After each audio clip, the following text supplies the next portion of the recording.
the session, I request Mishra ji, the background staff, to start with ICI motto.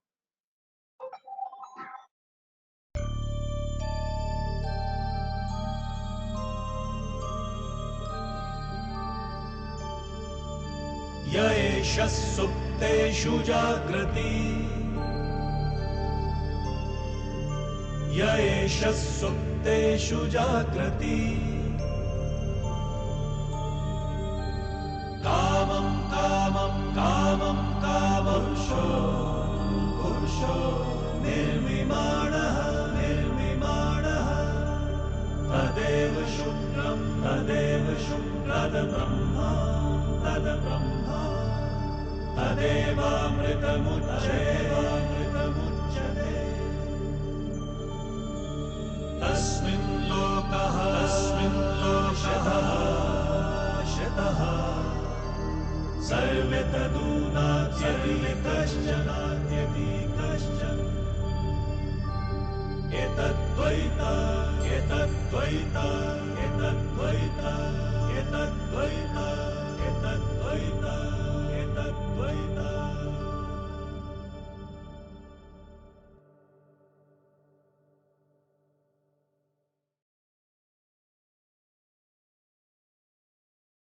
Tech savvy dynamic chairman of WRC of ICI, Sri Muthuja Kachwala. Faculty of the today's session, CA Yagnesh Desai. My council colleague in region and my dear friend CA Yeshwar Bhai Jawani. Seniors and friends, good afternoon everyone.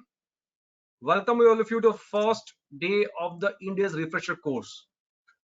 I think we all are aware that we are a chartered accountant. So we are a specialized accountant person, and being a chartered accountant, it is an imperative for all of us to understand, have expertise on accounting standards. If there's only one domain we talk about which cannot be done by other professionals, that is accounting standards. Income tax, we are tax practitioners. GST, we are GST experts. But what about accounting standards? It is only a prerogative of a chartered accountant like us. So with this objective, the accounting standard Ind AS committee of WSIC has taken again this time to have a refresher course on Ind AS. As we all are aware that the way the government is changing, the way the SEBI regulators are asking about the financial statements, the quality of financial reporting need to be of topmost quality.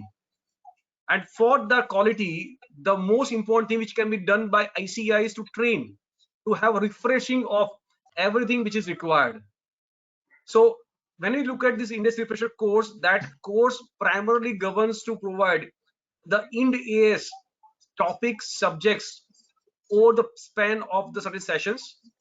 First, it talks about the key difference with AS, because even though it's Ind AS, we all have accounting standards understanding. It is not something which is a new for us. It's all accounting standards understanding. And then conceptual clarity of Ind AS topic, key difference with Ind AS. Then we're talking about also the case studies of commonly found errors of Ind AS as per FRRB group. That is also going to discuss, and practical issues. That is the main cornerstone of these things. As today, first day, we are having with us is a chairman WSC of ICI, say Muthuja Kachwala. And before he can address, let me just talk about the few more points that during this session, the faculties are also going to talk about the practical case studies, practical published illustrative financial statements of Ind AS, and that will also add a lot of values. Now I request the chairman of WSICI, Sri Muthuja Kachwala, to give his welcome speech and provide words of motivation. Thank you, Chintan Bhai. Good afternoon to all the participants. At the outset, let me first thank CA Yagnesh Desai. Yagnesh Bhai, thank you very much for accepting our invitation. My pleasure. And yes, sharing your valuable knowledge with the participants. Thank you. Let me also thank the chairman of Ind AS IFRS committee, CA Chintan Patel, vice chairman Rahul Parekh, and my council colleague Ishwar Jiwani for all the efforts. I think well timed and very good coverage, Chintan Bhai. Really hats off and thank you very much. Friends, the large companies will be like using Ind AS, and hence Chintanbhai decided to plan the Ind AS series now, because right now is the right time where people are going to apply it. Exactly after a month in May end, there are a lot of smaller companies which still do accounting standards. We are coming up with a refresher course on accounting standard as well. And there are so many large organizations, multinationals who got shared service center in India, and people who are working on international financial reporting standard, and even some other gaps like UK and Japanese gaps. And Chintanbhai under the committee is also going to plan various other programs for these various gaps as well. So excellent work being done. We have also requested Chintanbhai to come up with like the right type of publications which are required. So I think all the council members are putting in so much, and it is really encouraging to see today almost 196 registration, and as we see 111 people are already there. So thank you very much. Thank you friends for coming and joining. Your presence in the programs only motivate all the speakers and also the council members to organize more such programs. So thank you. Without taking more time, let me also recognize the efforts put in by the Auditing and Assurance Standard Board, the AASB. The AASB sets out all these standard on auditing, essays, the accounting standard, the Ind AS. But in addition to that, last year, the AASB also came up with the forensic standard, I think the first globally. And for the benefit of everyone, let me also inform you that as we speak, ICI is also writing the sustainability standard, and the top 1,000 companies in this country are also going to report on the sustainability report this year for 22-23. So I think as we progress ahead on environment, on social responsibility, and on corporate governance, reporting will go to happen. And this time, if you look at the reporting, is so elaborate. Like how much power consumption. Now assume if there are multiple factories and multiple offices and depots, you have to take the meters every month, like how much power was consumed. And if you are adopting a greener energy, then like how much you saved, that also needs to be reported. And we as chartered accountant will have to report. So friends, let us gear up to even, because the organization is also struggling. So let us look at these standards as well. The moment draft are there in the public domain, I will encourage this committee and everyone at WRC to comment on the draft also. And once the final set of standards are ready, we'll also organize programs on those as well.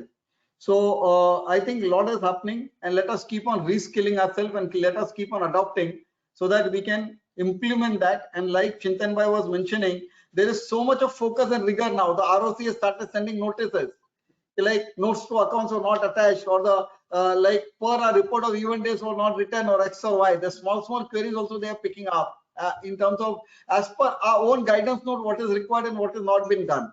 So I think we need to adopt and do very good professional work. So happy learning to everyone, and over to you, Chintanbhai. Thank you very much.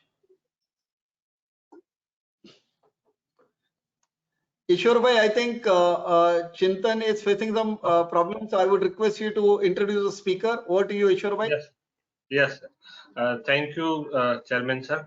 Respected CA Murtuza Kachwala, Chairman WRC, our today's faculty CA Yagnesh Desai, my colleague in council CA Chintan Patel, and my dear members. A very good afternoon to all of you.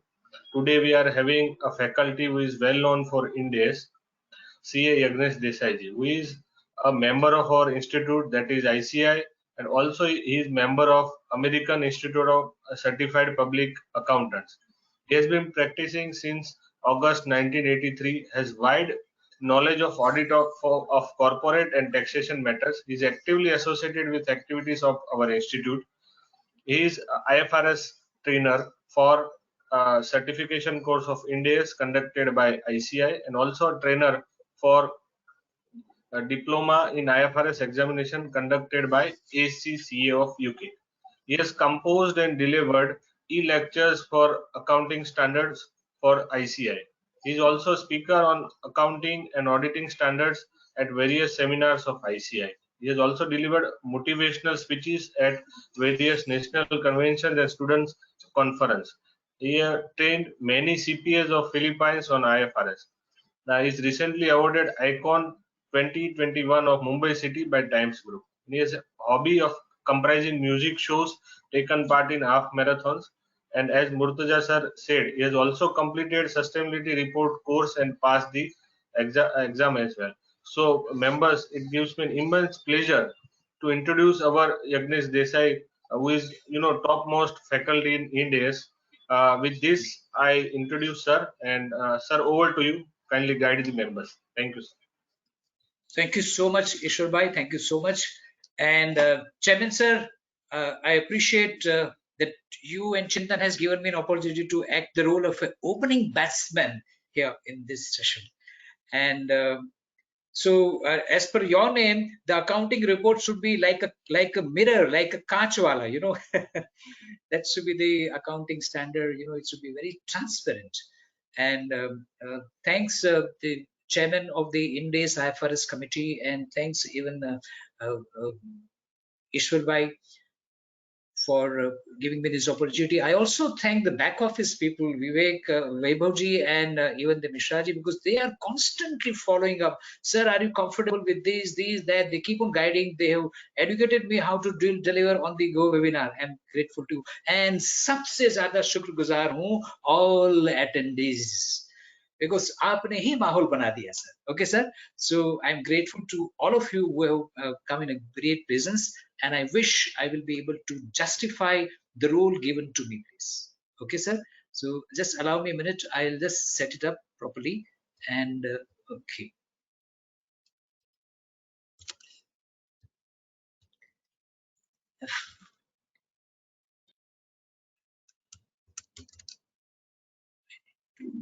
This.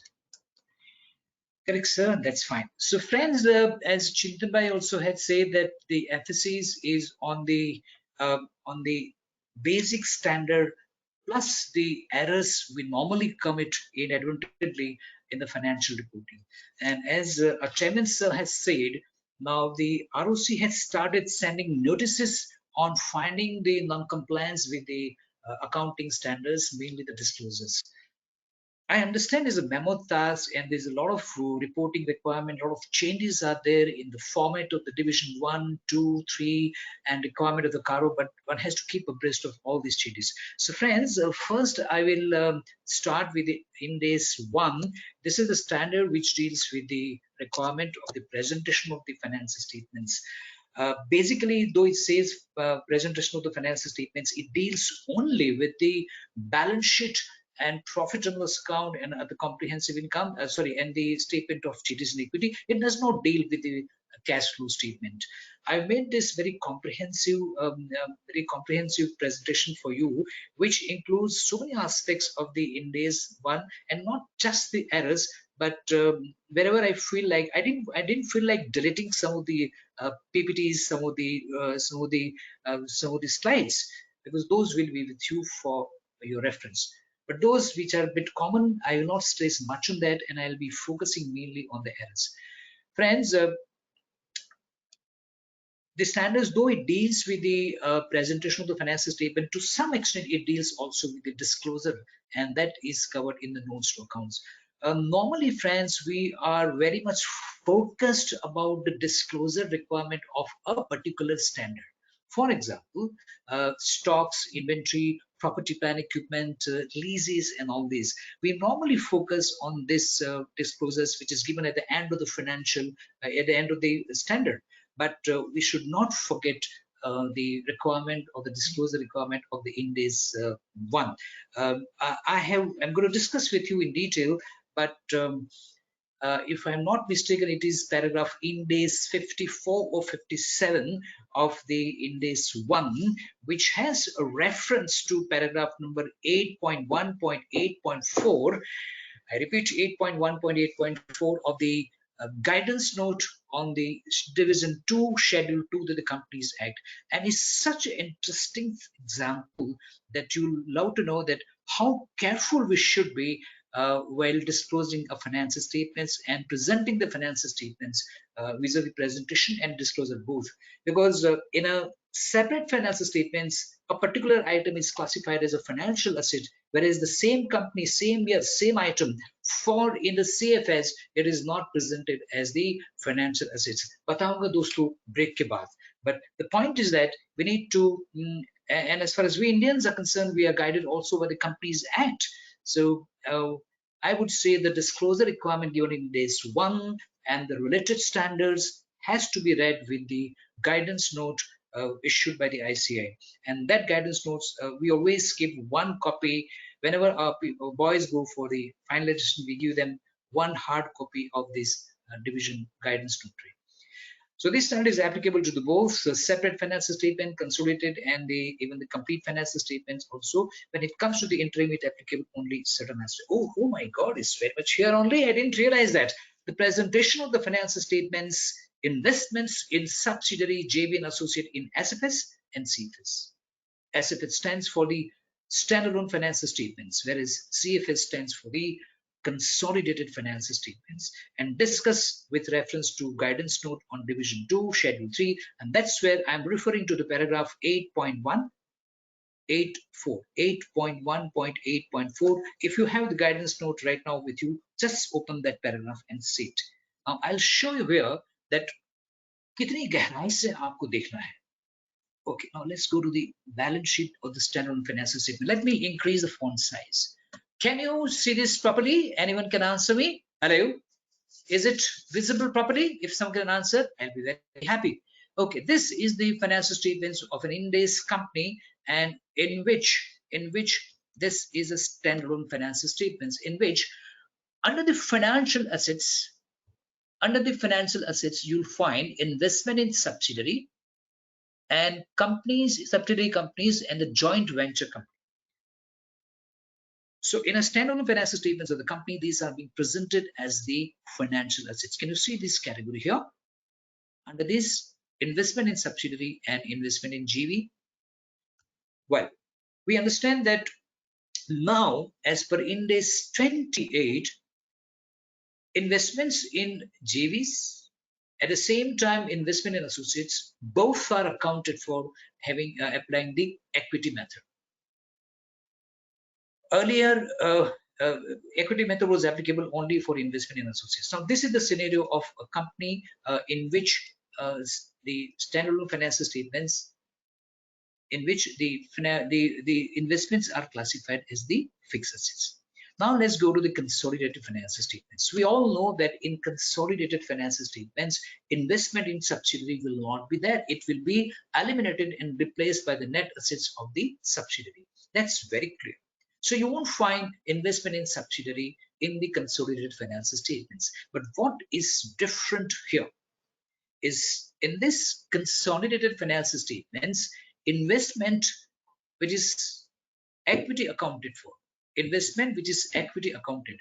That means investments in associates and JVs are not classified under are not presented under financial assets. They are shown outside the financial assets. They are shown outside the financial assets. The reason of this lies in the scoping in and scoping out of the financial statements and the definitions given in the Ind AS 32, Ind AS 109, and Ind AS 107. So this should drive home the message very clear that one has to really delve deep into the matter and read not just the standard but the guidance note. I refer to paragraph number 1 in this 157 or 54. In that case, simply they have mentioned the description of this.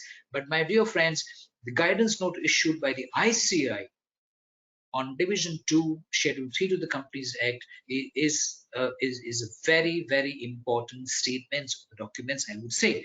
Because there they have given in this paragraph, which I mentioned 8.1.8.4, they have mentioned the reasoning that how and why this treatment is there. In SFS, it is part of the financial assets, whereas in CFS, it is not a part of financial assets. The reason, to explain you in a nutshell, is that from the perspective of the group, as investment in associates and JVs is not defined as the financial assets. You may say and think, sir, उसमें क्या जाता है?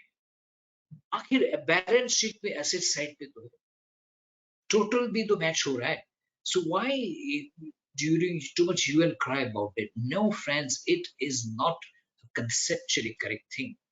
That in CFS also you present this investment as a finance analysis. My dear friends, as a result of which certain companies whose balance sheet was otherwise perfectly all right, but for this point, they had lost the chance of winning the gold medal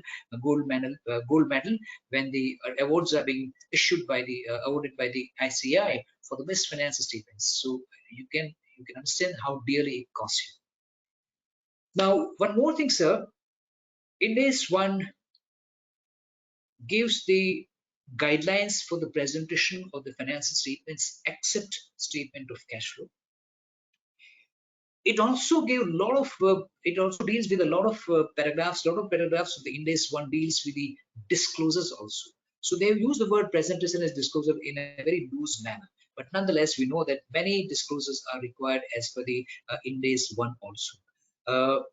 Friends, I just mentioned that yes, standards do give the certain guidance or something like that about the presentation of certain items. The thing which recently occurred to me uh, is about the employee benefits. Employee benefits. We have two types of defined benefit contribution and defined benefit obligations. So when it comes to the defined benefit obligations, there are certain liabilities concerning the obligations, that present value of the defined benefit obligation. Now, why do I emphasize time and again that we must read the guidance note, which is a very, very valuable statements for preparation and presentation of the financial statements?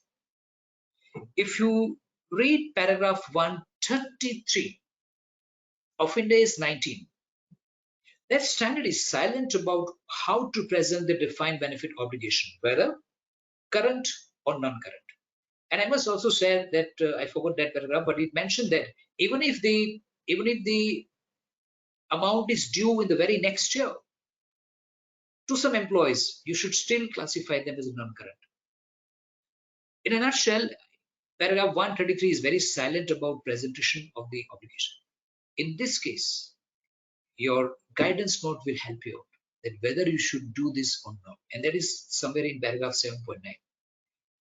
Now, the disclosures governed by Ind AS 1 are minimum, and they are augmented by the disclosure requirements of the other standards. And I would say, in fact, as far as India is concerned, by the Companies Act and even other relevant act like MSME and all kind of thing. So we have to be very careful and vigilant about disclosures to be made. Then it says that then someone was arguing me the other day that, sir, it was just a discussion. He didn't commit any error. It's just that we didn't follow this accounting policy. So what do we do? So my team and we decided that let's be very honest about it.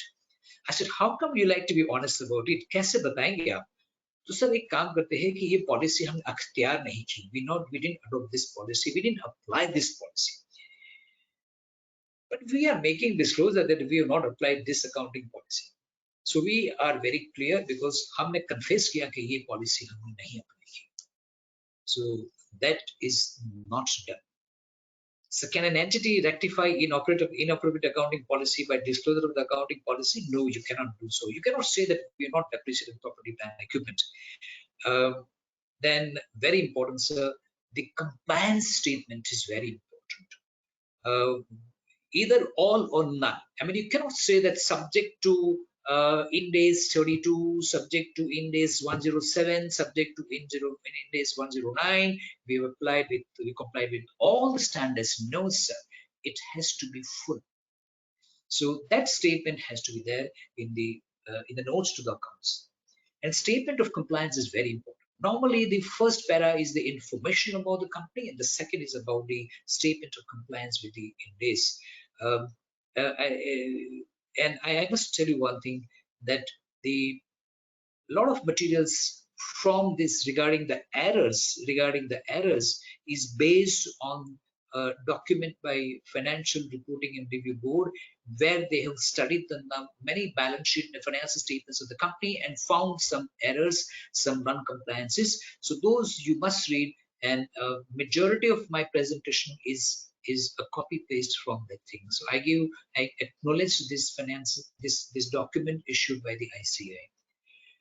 And I always keep on telling me at all the forums that I'm a CP also from United States of America, and I'm also a member of ICAI. But a kind of support we get from ICAI, this is not Maska.com, but I dil ki awaaz hai, कि the kind of support we get from our institute is phenomenal. And if I have to value the guidance note, technical guidance, and all kind of materials issued by ICAI, it will run into few thousands of dollars. I would say few lakhs of dollars. So please read those. Yes, we don't read them because they are free of charge. जो चीज मुफ्त में आती है उसकी कीमत नहीं होती, but otherwise they are invaluable. Oh, so, and when it comes to the disclosure of accounting policy, the compliances, I have, in fact, I also observed, and there is one more thing which is observed by the FRRB, that inadvertently, by mistake, they have referred to the accounting standards issued, following the accounting standards as per the companies accounting standards 2006, whereas actually it should be companies Indian accounting standards 2015 as amended from time to time. So don't make such mistake, please. Inadvertently ho jata hai, but then when it comes to the knowledge of the authority, this kind of excuses will not be tenable. Then I must say something that an entity, as far as the fundamental assumptions are concerned, as far as fundamental assumptions are concerned, we have to also comply with them. And as far as Ind AS is concerned, it is still going concern and the approval. But as far as IFRS is concerned, the going concern is the only fundamental assumption. Well, two items are not there in the financial statements, which is complying with Ind AS, and that is an extraordinary item and the prior period item. As far as the prior period item is concerned, the roots are then in the Ind AS 8 accounting policies changes in estimates and rectification of error. That require that if an entity changes an accounting policy retrospectively, if an entity changes an accounting policy retrospectively, voluntarily, I beg your pardon, let me rephrase, please. If an entity changes an accounting policy voluntarily, or if the change in the accounting policy is required to be applied retrospectively by the relevant transition provision of the new standard, it has to give a third balance sheet if the changes pertain to beyond the comparatives. If the changes pertain to beyond the comparatives, so in that case, you have to give a third balance sheet. The idea of this is that to make the both financial statements comparable. Suppose you are doing the accounts for March 21, and had you, as per the AS, accounted for this as a prior period item or the error, and presented this item as a separate line item in the statement of profit and loss, it would have been lopsided. It would not have been comparable with the comparatives, because this change are cumulative change, and it also includes the impact of the preceding year. So what they say that you change the you modify the opening balance sheet. So why do they say that you give the third balance sheet? Because you make the changes in the opening balance sheet. When an entity changes accounting policy apply accounting policies retrospectively, it is to give the third balance sheet, and that balance sheet as the beginning of the earliest comparative period. For example, you change accounting policy in March 2021. So you need to change 20 also. You need to change 20 also, and also reset the finances balance sheet as of 1st of April 2019. The earliest comparative period, beginning of the earliest comparative period is 1st April 2019. You make the new balance sheet, plus you restate 20, and plus you naturally 21 is after the impact of 20. As a result of which, there is nothing called prior period item or prior period error. Be very careful about it. And when you do so, naturally, you have to also take into account the uh, impact of the deferred tax. Don't forget that. Impact, say for example, you're doing account of 21 and the mistake is dating back to 2015. So you will calculate the impact of on the financial statements of 2015 ending, 16, 17, 18, 19. 5 years you calculate what is the impact on the affected element of the financial statements. It could be either an asset or a liability on the one hand, and on the other hand, it could be the retained earnings or any other category of the reserves. So that those changes you make on 1st April 2019, your balance sheet will be restated. And that balance sheet will be used for preparing, restating the financial statements of 2020. Those have to be restated. And then 21 is naturally comparable with that. And now in this regard, I draw your attention to changes made in Division 2, Schedule 3 to the Companies Act. There, when it comes to the statement of changes in equity, they have added one more line, that impact of changes in accounting policy, and the restated numbers of the equity or other item of the other statement of changes in equity, which could be retained earnings or any of the reserves also. So fine. So we know that there's no extraordinary item and there's no prior period item of error. I want to give one more example, friend. Just don't expect me to read this PPTs as it is. It is there for you. I'm going to share this with you. But I want to tell and I want to share some interesting anecdotes with you, where certain standards have certain provisions, certain clauses which will make the other standards redundant. So if you guys allow me to discuss that, I'll go out of this. I'll digress from this. So can I have the permission to do so? Who will tell me that I can go ahead with that? Or should I presume that I have your consent? Okay, let's presume I have a consent. Well, I'm going to cover Ind AS 8 also, but let me cover a few aspects of those standards, that standard, little in advance. IS 8, Ind AS 8 can be divided into three parts when it comes to the accounting treatments for change in accounting policy. A, changes in accounting policy. B, changes in an estimate. And C, rectification of an error. Which technically the standard says that when an item, when an entity makes a retrospective restatement of an item in the financial statements, okay, that is about the rectification of error. Changes in estimates are always applied prospective. So we are very clear, the same as for the existing AS. Changes in the estimates of the warranty, and the other provisions of the doubtful debts, and even the fair value of the financial statements are always accounted for prospective. Very clear.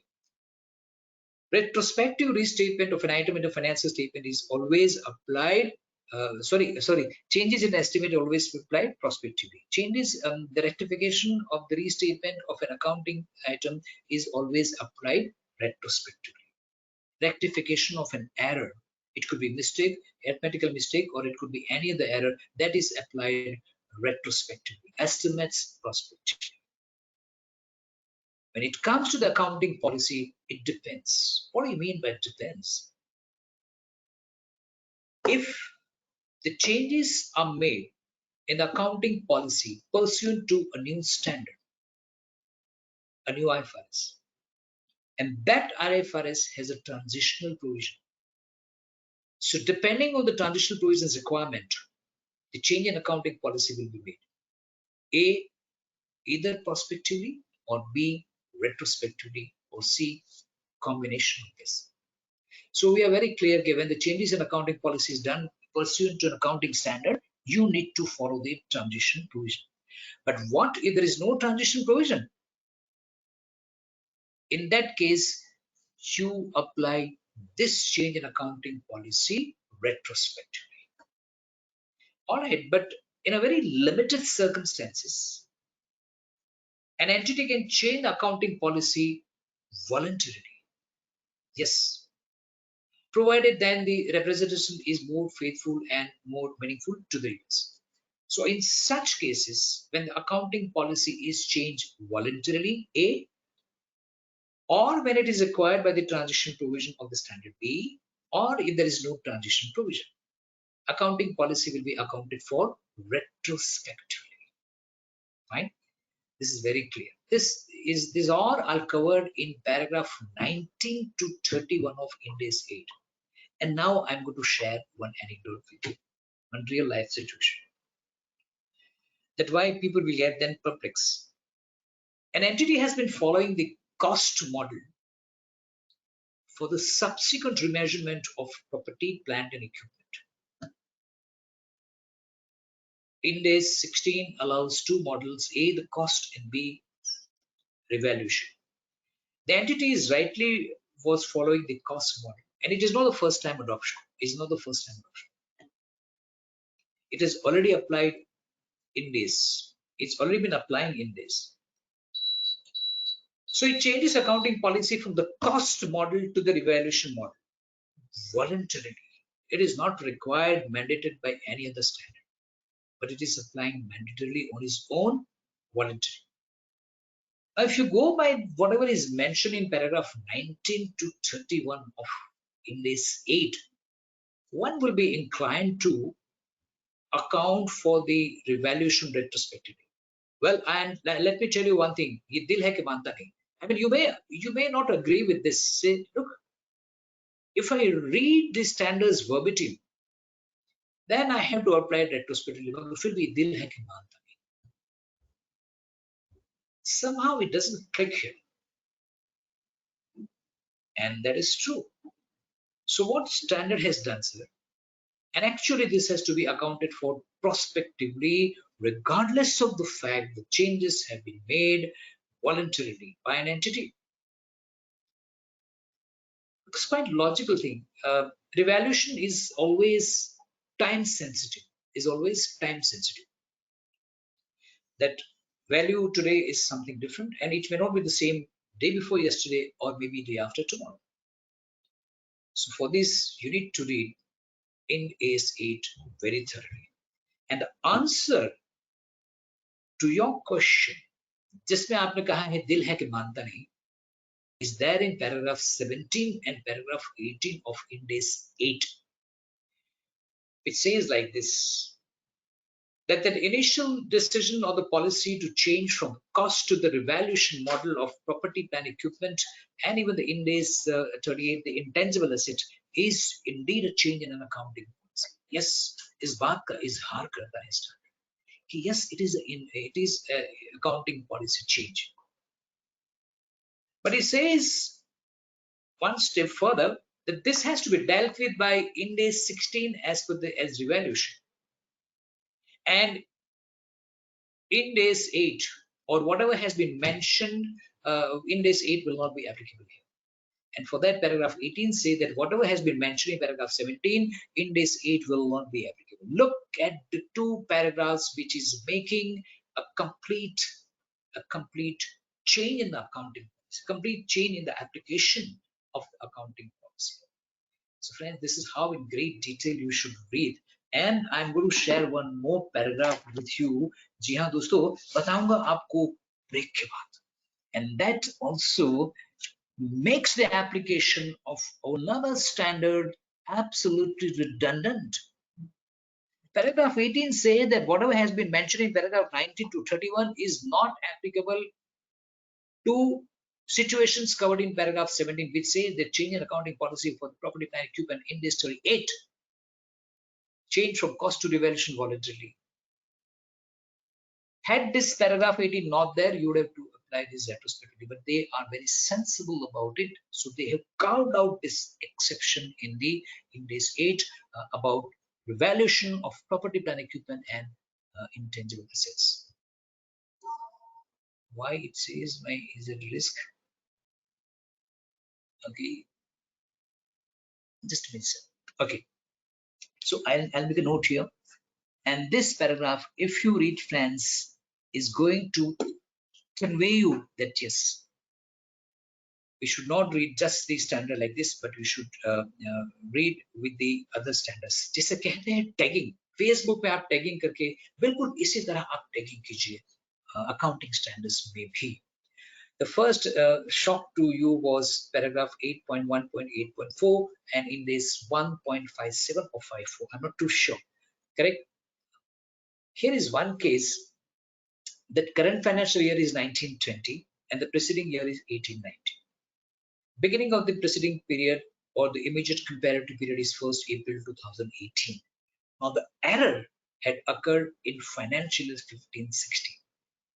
Type of error found in the type, this you found out in financial year 1920. This you found in financial 1920 and it pertains to 1516. That means beyond 1st April 2018. An expense was wrongly charged twice. Consequently, the creditors for expense would have been credited. Okay, so the impact was on the balance sheet and also the income statement. Current liability could have been overstated or was overstated, and the profit was income was understated. So this was an error. Now, what entity would have done under the AS? अगर ये AS वर्तमान apply करते तो क्या करते? Financial year 19-20 में they would debit the creditors for the expenses, okay, which is the same in both the cases, and credit the profit loss account by 1 lakh in financial year 1920. 89 is 0. Prior period item financial 1920 1 lakh, 1819 0. Financial 1920 income is overloaded as compared to the preceding year. Do you think this is comparable? Answer is no. दिल नहीं मानता कि 20 में profit बढ़ गया, आपकी ratio is gone for the toss. Under Ind AS, what you've done, sir, on 1st April 2018, you have debited creditors for expenses and eliminated the overstated balance, and you have credited the retained earnings on 1st April 2018. As a result of which, in financial year 1920, there won't be any income to be recognized as a prior period error. The statement of changes will be updated on 1st April 2018. After this, there won't be any further entries in financial year 1819 or 1920. And this should be a note giving, there should be a note giving this thing, okay? And you should always say financial year 1819 is the restated, okay? Is restated. Now, if the error occurs in the immediate preceding year, then there is no need to give a third balance sheet. The third balance is to be given only when the errors are beyond the comparative period. When the errors are beyond the comparative periods. Okay. Do consider the tax impact here. Don't forget that. Summary retrospectively. So this is a one of the rare thing which happens, and when it happens, you should be very careful about it. 3 balance sheets, 2 profit and loss account, statement of profit and loss account. Statement of profit and loss, 2 cash flow statement, and 2 changes in equity. Okay, the title is statement of profit and loss in the in this IS1 statement of profit and loss or the other comprehensive income. The presentation only 1-2 statement, that is fine. The main complicated item is the OCI, other comprehensive income, friends. And conceptually, if you want to understand what is OCI, and I put some star mark of EPS, this is very important as to OCI is not the real income. The combination, the format is profit and loss, other comprehensive income, and the total comprehensive income. Okay, profit and loss, other comprehensive income, and the total comprehensive income. Friends, I'm going to make a brief reference to the framework.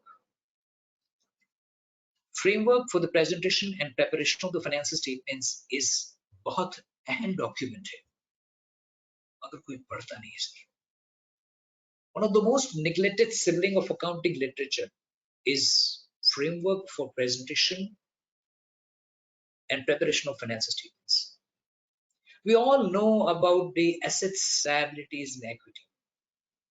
We also know that income and expenses, but they are known as what? They are known as the elements of financial statements. Where it has been written, it is written in the framework. We all know that asset ka definition, income ka definition, everything is there. This framework defines the elements of finance statements as well as the recognition and the measurement criteria.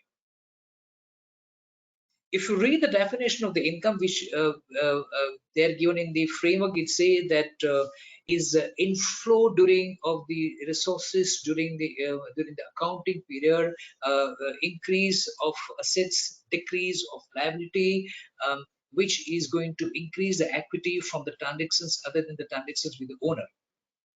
This is the definition of income. By virtue of this, revaluation may be considered as an income, because it is increases the assets, which ultimately enhances the equity in terms of revaluation reserve. But still, it is not recognized as an income. The answer, the logic is given in the framework.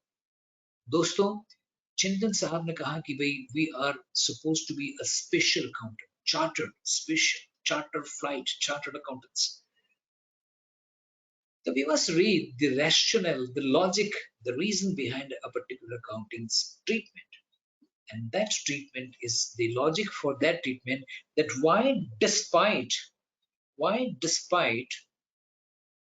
revaluation which otherwise falls in the definition of an income is still not considered as an income, but then credited or recognized in the equity. We all know this was there in the Indian standards, erstwhile AS, and even the Indian accounting standards. Treatment is same, no difference about it. Logic is given there, and that's known as the concept of financial capital maintenance. I'm not going to dwell upon that, but read that. Okay, sir? Fine. And some people say that we are very much worried about the OCI. कुछ घबराने की जरूरत नहीं sir. OCI पहले भी था, मगर नाम OCI नहीं था. Accounting treatment, if I tell you, you'll agree with me that when I had done the revaluation of property, fixed property plant equipment under the AS, which is non-Ind AS standard, my entry was to debit fixed assets, property plant equipment, and credit the equity, the reserves. Same accounting treatment is there in OCI. Debit property plant equipment, credit revaluation reserve. Revaluation reserve is recognized in the OCI and gets accumulated as a component of equity in statement of changes in equity. No difference. You want one more example, right? Here is my second example. Foreign currency reserves, translation reserve, FCTR, foreign currency translation reserve. When an entity had a branch abroad and it wanted to translate the branch account into the functional currency of the head office, the balance sheet of branch has to be translated into the merged with the head office, and there any exchange gains and losses in the process of converting the foreign exchange rates into the functional currency of the entity, there would be some gain and losses. So these gain and losses were recognized or even are recognized under AS in a foreign currency translation reserve and not in income. दोस्तों same treatment है कहाँ पे? In Ind AS. But what they did, sir? उन्होंने क्या सोचा कि yes, there is an increase in the reserves, there is an increase in the revaluation reserve, there is an increase in the foreign currency translation reserve, but the reader should know it as to ये changes कहाँ से आए. And they wanted to make it more explicit, more conspicuous. So they wanted to tell reader in an unequivocal words, look, जो statement of changes in equity में बदलाव आए हैं as a result of certain reserves and certain items which should go to the equity, why can't we present them as on the face of the income statement? तो उन्होंने कहा जाने तो है तो income नहीं है फिर भी तो income है, तो उसे उन्होंने बहुत अच्छा नाम दिया other comprehensive income, which in fact is not income. देखना है आपको तो देखिए sir, take statement of profit and loss of any Ind AS company,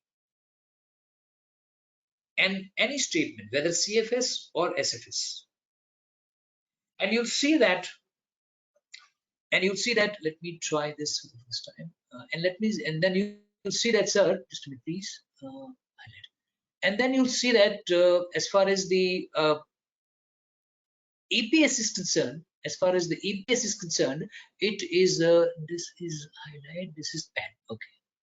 So as far as EPS is concerned, that is calculated with reference to the profit and loss, and not with reference to the other comprehensive income or with the total comprehensive income. So what does it indicate? The profit and loss is real income and not the OCI, and neither the OCI nor the TCI. So don't make the mistake of calculating the EPS on the TCI or even the OCI. There's one listed company, I cannot give the name, for the financial year 1919, a very renowned group. For the financial 1819, they had calculated the EPS on total comprehensive income. Bilkul galat hai. Okay, sir. Now, what needs to be kept in mind is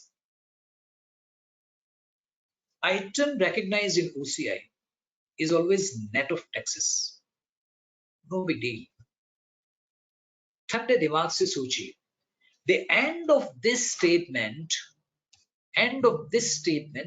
is nothing but after tax, profit after tax. मुझे पता है दोस्तों कि when I am adding something to this amount, it has to be after tax only. So be careful that all items of OCI are to be presented net of taxes. Net of taxes. Remember, and FRRB has found in one of the errors that they have not recognized this as they have not deducted the relevant taxes. Now you may ask me a question, sir. When I do the revaluation, where is the question of payment of taxes? Because revaluation is not considered as an income from the perspective of the Income Tax Act. सवाल कहाँ है taxes का? जी हाँ, सवाल है deferred tax. It could be either current tax or deferred tax, but mostly it could be in the current deferred tax, because when it goes to revaluation, all this, except that the actual gains and losses, right? So there is all item is to be presented net of tax, and tax they refer to is nothing but the deferred tax. Just remember that. Okay. I'll give an entry for that revaluation of property, plant, equipment. Note down. And let's just presume that this is the first time the revaluation is done by an entity. Debit property, plant. Suppose the revaluation is done by 1 lakh. Tax rate is 30%. Entry is this. Debit property, plant, equipment. Credit revaluation reserve 1 lakh. Clear. Second entry. Debit revaluation reserve by 30,000, 30% of 1 lakh, and credit deferred tax liability. So when you present it, it should be like this: 1 lakh revaluation, reserve property, plant, equipment, less related taxes 30,000, outer column 70,000.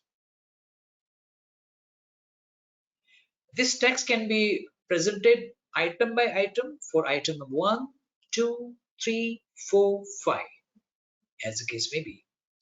Or you can do item number 1 gross pre-tax, item number 2 pre-tax, item number 3, 4, 5 pre-tax. Sigma, less related taxes for all items number 1, 2, 3, 4, 5. And outer column is net amount. Conditions in details in notes to account, you should give the details of what tax, how much tax on which item. We advise item-wise item, you should have the deferred tax liability. You should replace separately.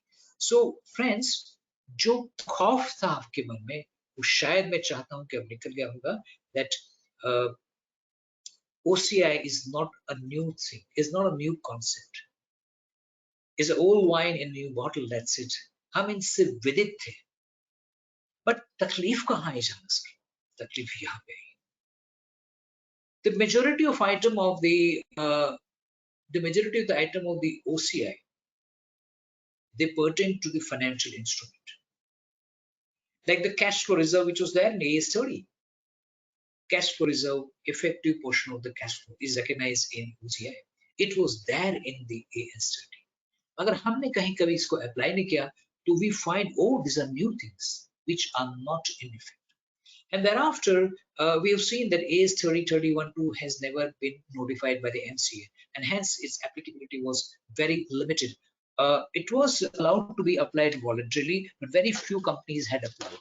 But the point is, we were not aware of the fact that what could have been the impact on the reserves as a result of AS 30, 31, and 32. Okay, friends, so that's why we find it difficult. Now, when it comes to OCI, it is divided into two parts.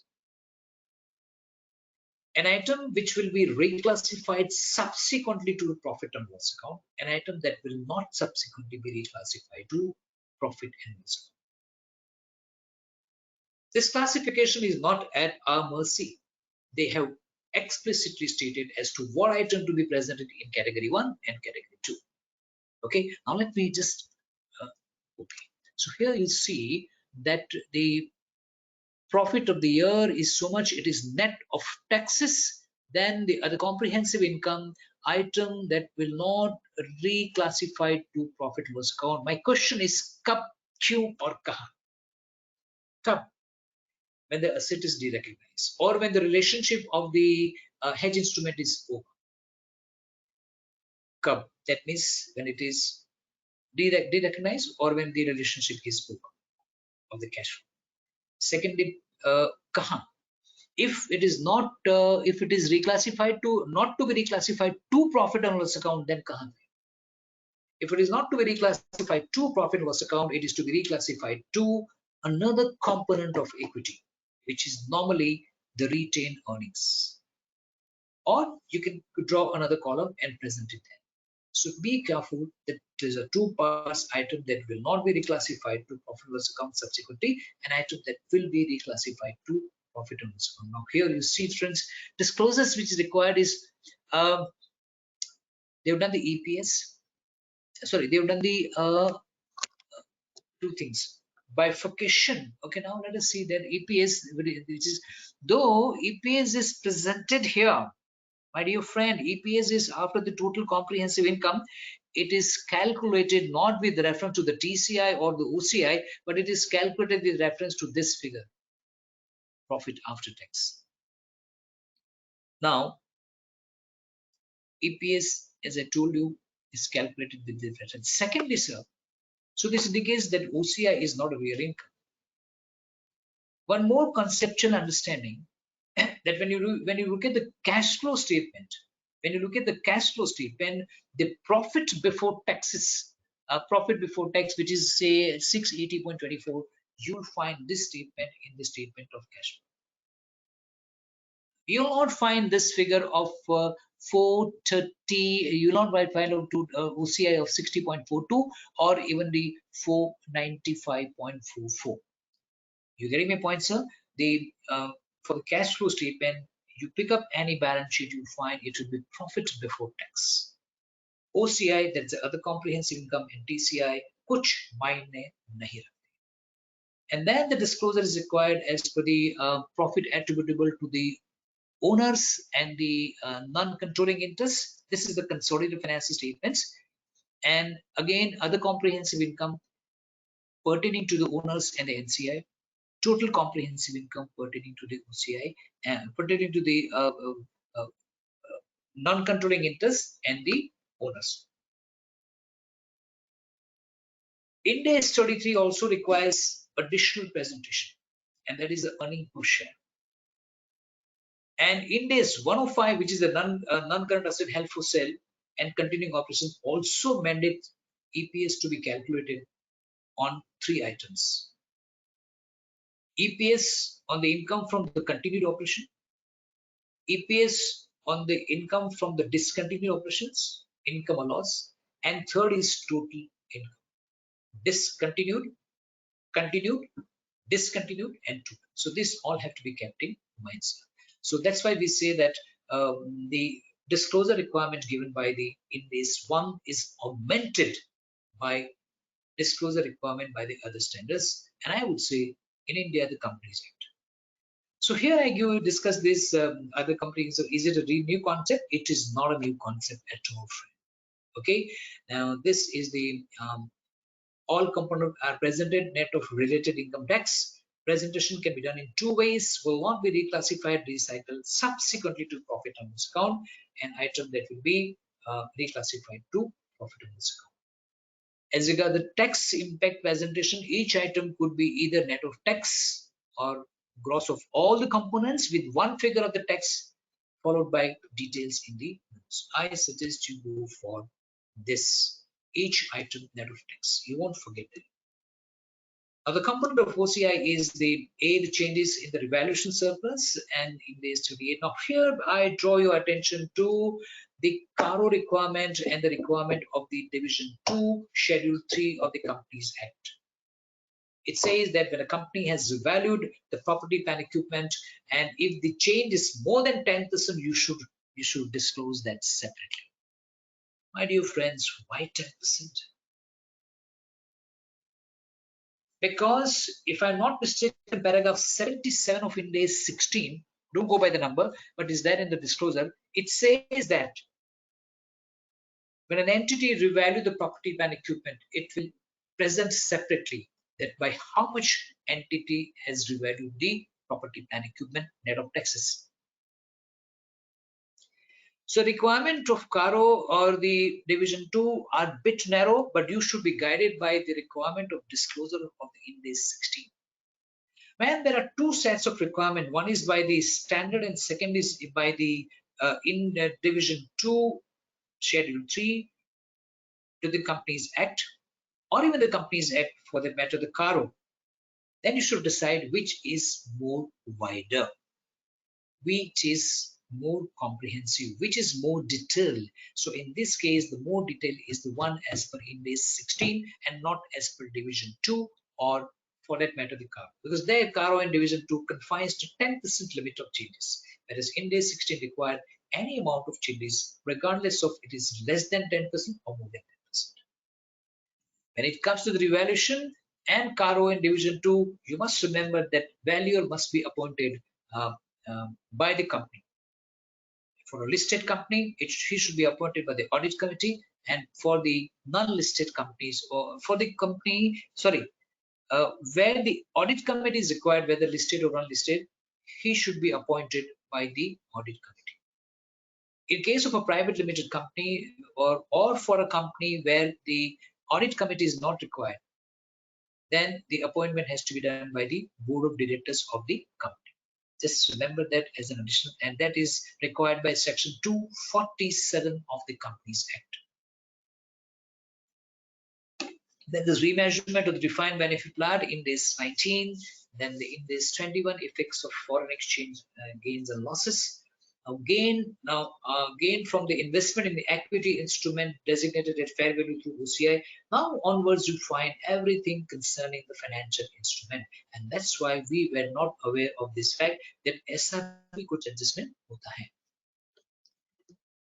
अगर Ind AS 30 AS 30, 31, 32 notified हुआ होगा, I promise Indian chartered accountant would have shined up like anything. क्योंकि डर हमें सताता है कि वो एक ही स्टैंडर्ड का एंड अ फाइनेंशियल इंस्ट्रूमेंट, मौका ही नहीं मिला हमें सर. पर देखिए next 2-3-4 years time we'll be master and we'll be ruling the world. Today foreign banks are looking for ECL model from Indian software companies, from Indian companies, Indian accounting firms. ECL, known as expected credit loss, is a word for the provision for doubtful debts under the Ind AS 109. So there Indians have developed expertise. I know a couple of chartered accountants, colleagues from South or in someone from North, that they are commanding the market. मौका नहीं मिला था, अब मिला तो देखिए धज्जियां उड़ा देंगे. All right, so these are all related to the financial instrument. Now here there is one thing which I like to draw your attention, that reclassification adjustment item which will not be reclassified and which will be reclassified to profit and loss account. So reclassification adjustment arise on disposal, on derecognition of the debt instrument. Now here you'll find difference between this and it. Yes, a debt instrument measured at FVT OCI is under this category, reclassified to profit and loss account, whereas an equity instrument measured at FVT OCI is under the non-classification adjustment. This will to be very clear. Balance in equity is transferred directly to retained earnings in statement or some other reserves. Now, what is the treatment of account for the reclassification adjustment and non-reclassification adjustment? Amount accumulated in equity is transferred to profit and loss, that is income. To put it differently, accumulated is not transferred to retained earnings. Impact on earning per share. Non-classification is not transferred to is transferred to retained earning or other category, but not in profit and loss. No impact on EPS, no impact on income statement. It does not impact the earning per share. It does not impact the income. Retained earnings net worth remains same regardless of the accounting treatment. बहुत ही important चीज है. आपके network पे एक तल भार का भी changes नहीं होगा. It will remain same. फर्क कहाँ पे? In case of reclassification, it may impact the income. In case of non-reclassification, it may not impact your income. That's it. And now here starts the errors basis of preparation of the financial statements. Now this is next step to the accounting policy on the basis of the preparation of the financial statements. Read as follow. Now let me also add one more thing to my kitty, and that is about plan equipment. Paragraph 50, 51, and 60, 61. Okay, I'll come to that. Now, here is a first simple example, abstract of accounting policy on the basis. Now, they say the financial statements have been prepared on the historical cost basis, except followings. Certain financial liabilities that are measured at fair value. Because Ind AS 109 allows you to measure the liability at fair value or even at amortized cost. But mostly the derivative statements, derivative instruments are known as the are measured at the FVTPL, at fair value through profit and loss account.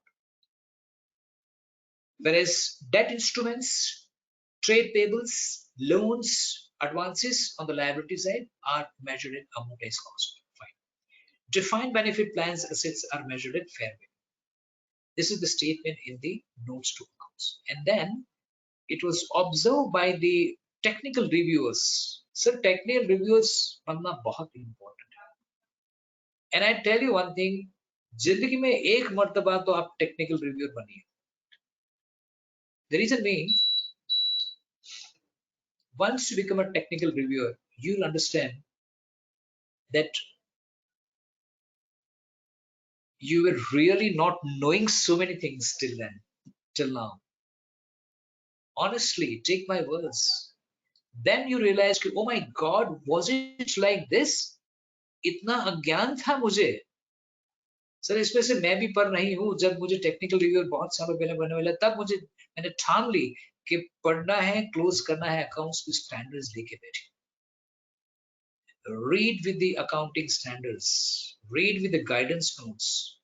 Read with the guidance note of Caro or even the Division 2 schedule. Read, sit down with the educational materials, sir. Sit down with the educational materials also, sir. So friends, these are very important that you need to take cognizance of the standards, bad standards. Now here you'll see that when they have studied the technical reviewer, मैं अपने आप को कृतज्ञ समझूंगा अगर केवल 10% हमारे जो participants हैं, साहब और साहबान, मैडम्स, देवियों, सज्जनों में से अगर 10% भी टेक्निकल रिव्यू बने तो मैं अपने आप को कृतज्ञ समझूंगा. because there you will learn a lot about the disclosure requirement and the accounting treatment. Now, what they have done, sir. However, it was noted. However, it was noted that the disclosures regarding the financial instrument by category. Now, this category is given paragraph.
Uh, Vaibhavji, am I audible? Can you see me?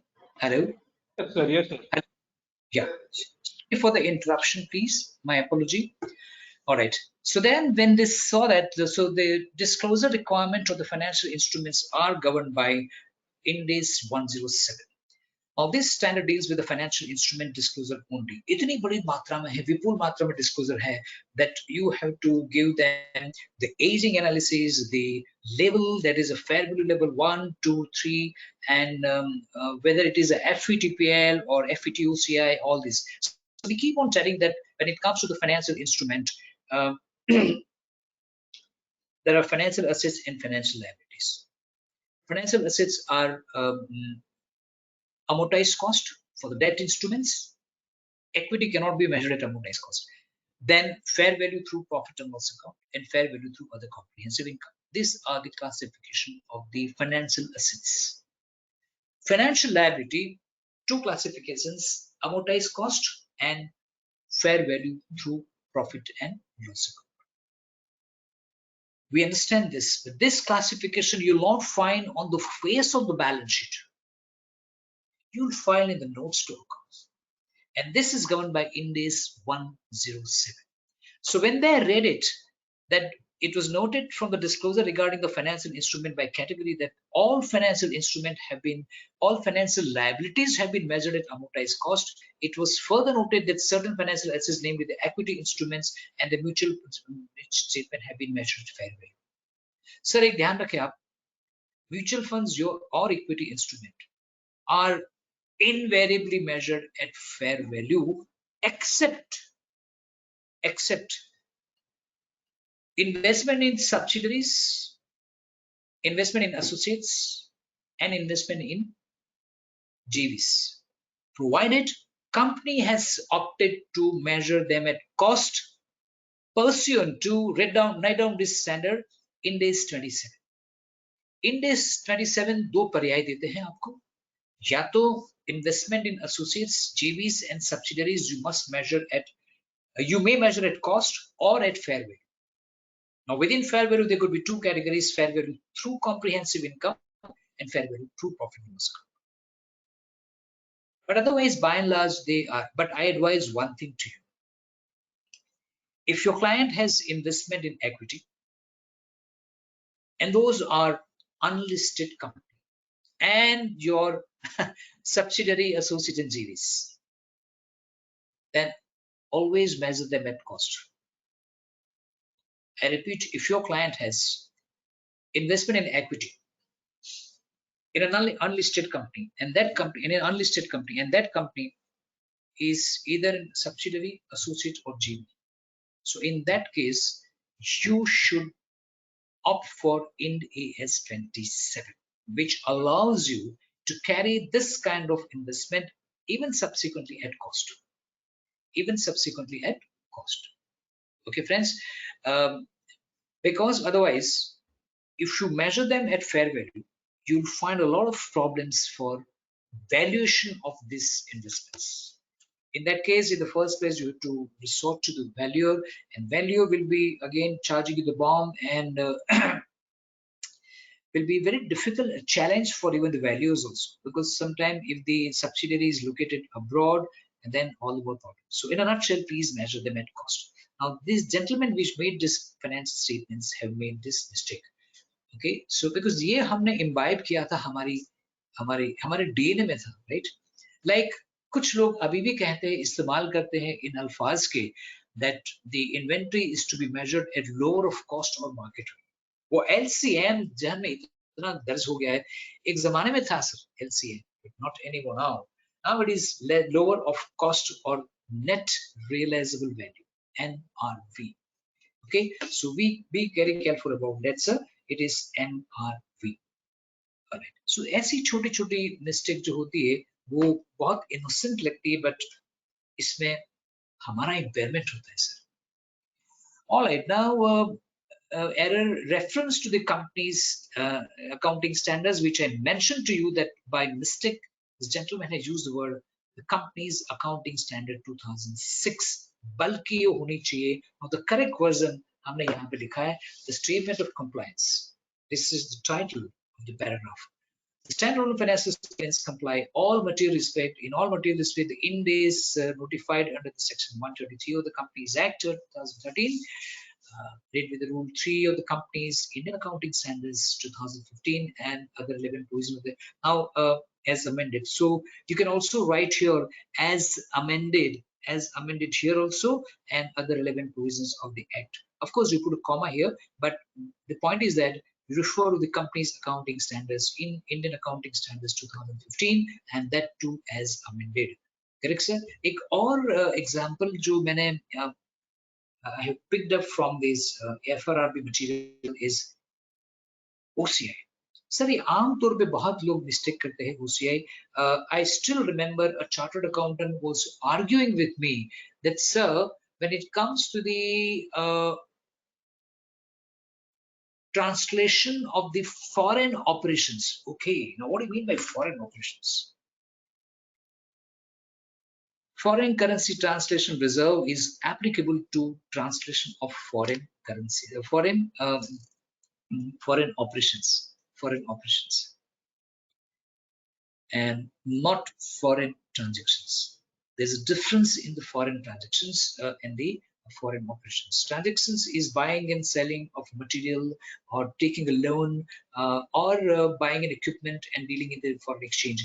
But when it comes to the foreign operations, it leads to it means that translation of the financial statement of foreign operations, comma, namely subsidiary, associates, JV, and branch. These are known as operations. Okay, so one gentleman was arguing with me, sir, in this case there is no question of the deferred tax to be recognized, and he was reading actually account of a small private limited company which had to follow the Ind AS because of the because it was a subsidiary of a company which follows the Ind AS. So then the rupees, the amounts was in lakhs or maybe crores, maybe it was lakhs. And then we asked the accountant, he said it was less than 10,000 rupees or something like that, and that's why the tax was zero.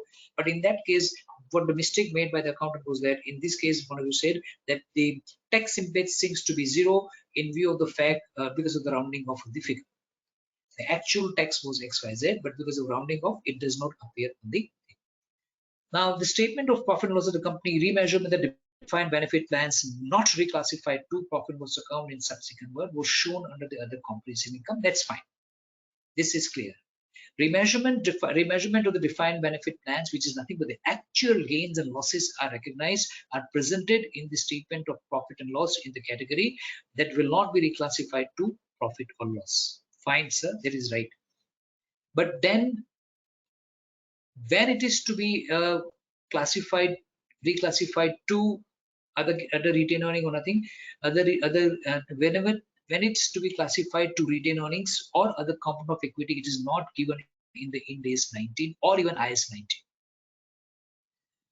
And this is a change. This is again required by the Division 2, Schedule 3 to the Companies Act, that either in the very same year, the actual gains and losses will be reclassified to, hold your breath, I'm not going to say profit and loss, but will be reclassified to either retained earnings or presented as a separate column in the statement of changes in equity.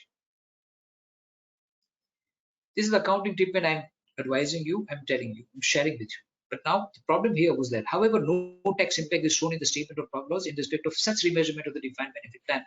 They thought, sir, yahan tax kahan hai? But deferred tax or maybe the actual tax. So this is very seemingly simple thing, but one should do that. And now here is a non-disclosure of accounting policy, okay, which is about the mine industry and all this. Now, mind you, Fel, one thing you should keep in mind, and that is the requirement of the other standards like IFRS 5, discontinued operations, non-current assets, and discontinued operations. If an entity has decided to sell, a property, plant, equipment before the year end, and there are 5 to 6 requirements for the classification of under Ind AS 5, Ind AS 105. That entity intends to recover the carrying amount principally through sale and not a continuing use. The asset is available for sale immediately in its present condition, and it's highly probable that the asset will be sold in a year's time. It will be sold, offered at a reasonable price, and the company has made sincere efforts to sell this asset, to find the buyer at a reasonable price, and the management will not go back on its decision to sell this. And all this decision must have been taken before the year end. Mind you well, before the year end. If the decision has been taken after the year end, but before the accounts are authorized for the issue, then Ind AS 105 will not be applicable. Only management has to disclose it in the notes to accounts. If the decision was taken before the year end and all parameters are complied with, and naturally the asset is not sold, then you should classify, you should present this not as a non-current asset, but separately from non-current asset under the current assets as a separate line item. I repeat, the management has taken decision to sell it. Decision has been taken before the year end, and it falls all the parameters laid down in Ind AS 105. Then it is not to be classified or presented as non-current asset, but removed from there and shove it off under the current assets.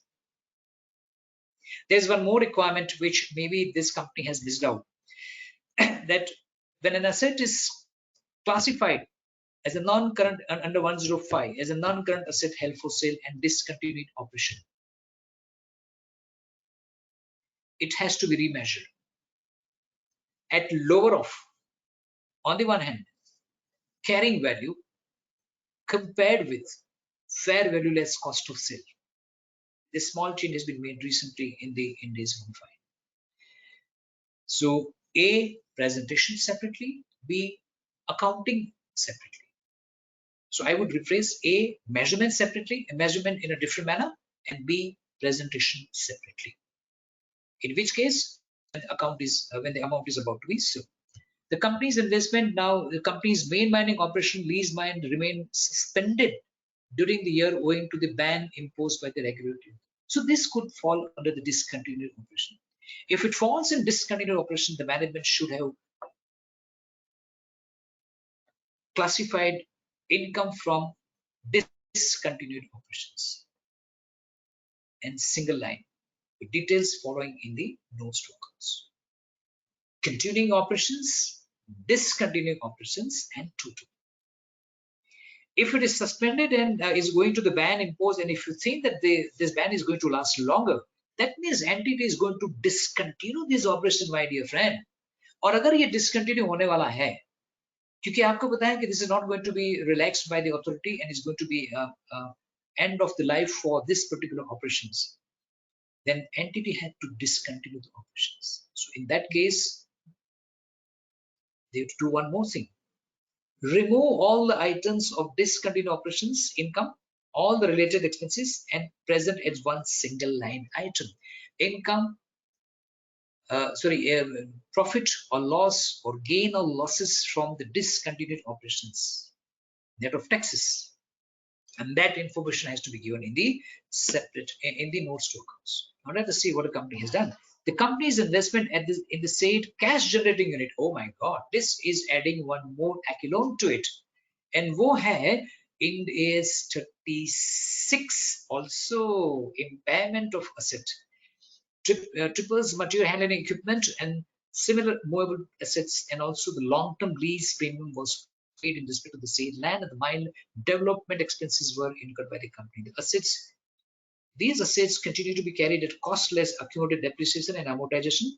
Depreciation and amortization expense for the current year has been charged to statement of profit and loss. The said treatment is owing to the management expectation of restarting the mining and the fact that the transportation vehicle being used for the work. So one thing is that they will not discontinue the operation because the intention is to restart. So, but at the most, if something is being sold, IFRS 105 will be applicable. It was noted from the financial statement of the company that the accounting policy impairment of the loss assets in the segment reporting being significant accounting policies has not been disclosed. Impairment का जिक्र नहीं किया था. Sir आमतौर पे बहुत सवाल पूछते हैं कि भाई अकाउंटिंग पॉलिसी तो बहुत है. Now tell me which accounting policy should I disclose? Then the answer is items which is covered in the financial statements. You must have accounting policies for that. तो हमें पता है कि there is a property, plant, equipment, land, building, everything. You may not impair them today, but you will at some point in time impair, right? So there has to be policy for the impairment. There has to be policy for the revenue recognition and all. Measurement of cost and presentation, depreciation policies, etc. Regarding mining disclosure, company's mining operation was suspended. It was viewed that the management was required to make the judgment as to whether it's a discontinued operations of a major operations, major component of the entity. तो ये उनको देखना है. अगर discontinued operations है तो मैंने कहा दोस्तों इसे separate income दिखानी पड़ेगी. Income from continued operations less taxes. Next line item. Income from discontinued operations or the losses from the discontinued operation net of taxes if any. Third item, total income, continued and discontinued. And don't forget, you have to give the EPS for all these categories. So, दो तीन गलतियां थी. Okay. Regarding segment reporting, it was noted that the company is a diversified business, transportation business, and all this. So that is a mistake on that part. Okay, sir. Then there's one more thing, and which is entity shall reclassify comparatives. अब sir अब मैं ले जा रहा हूं आपको वो look में जहां जिक्र किया था that an entity shall present the third balance sheet, and which is the opening balance sheet, the balance sheet at the beginning of the earliest comparative period. When an entity applies accounting policy retrospectively, when it restates an element of the financial statement that is a rectification of an error, and it reclassifies an item. So in that case, it has to give the nature of reclassification, amount for it, and the reason for reclassification. If it is not if not possible, then say that it is not possible to reclassify item. Now here is an example of reclassification, which normally is very rare to be seen. The income statement for the year ended 31st March 2018 has been restated following the changes in the Ind AS that were adopted effective 1st April 2019, and that is nothing but the Ind AS 115. So in addition to say, for example, entity has audited for the first time. In addition, the group has made certain presentation changes to further improve the comparability of its results to those of the other healthcare companies. So again, the trend prevailing in the industry is also taken into account for disclosure of the accounting policies or even for the classification, and to allow the readers to make more accurate assessment of the sustainability earning capacity of the group. Sorry. These changes have been applied retrospectively as well. Support costs for the leased diagnostic instrument are now reported as a cost of sale instead of marketing and distribution expenses. ये उन्होंने reclassify किया from marketing to cost of sales, and as a result of which they have to restate. Friends, this reminds me of one thing, that presentation under Ind AS of statement of profit and loss is based on the natural classification, and not the functional classification. Natural classification, as the name indicates, is based on the nature of an expense, whether it is a salary paid to the salesman or to the office staff or to the researcher. Vehicle expenses, whether it is meant for the administration or the sales, it is not concerned. They simply said it has been debited.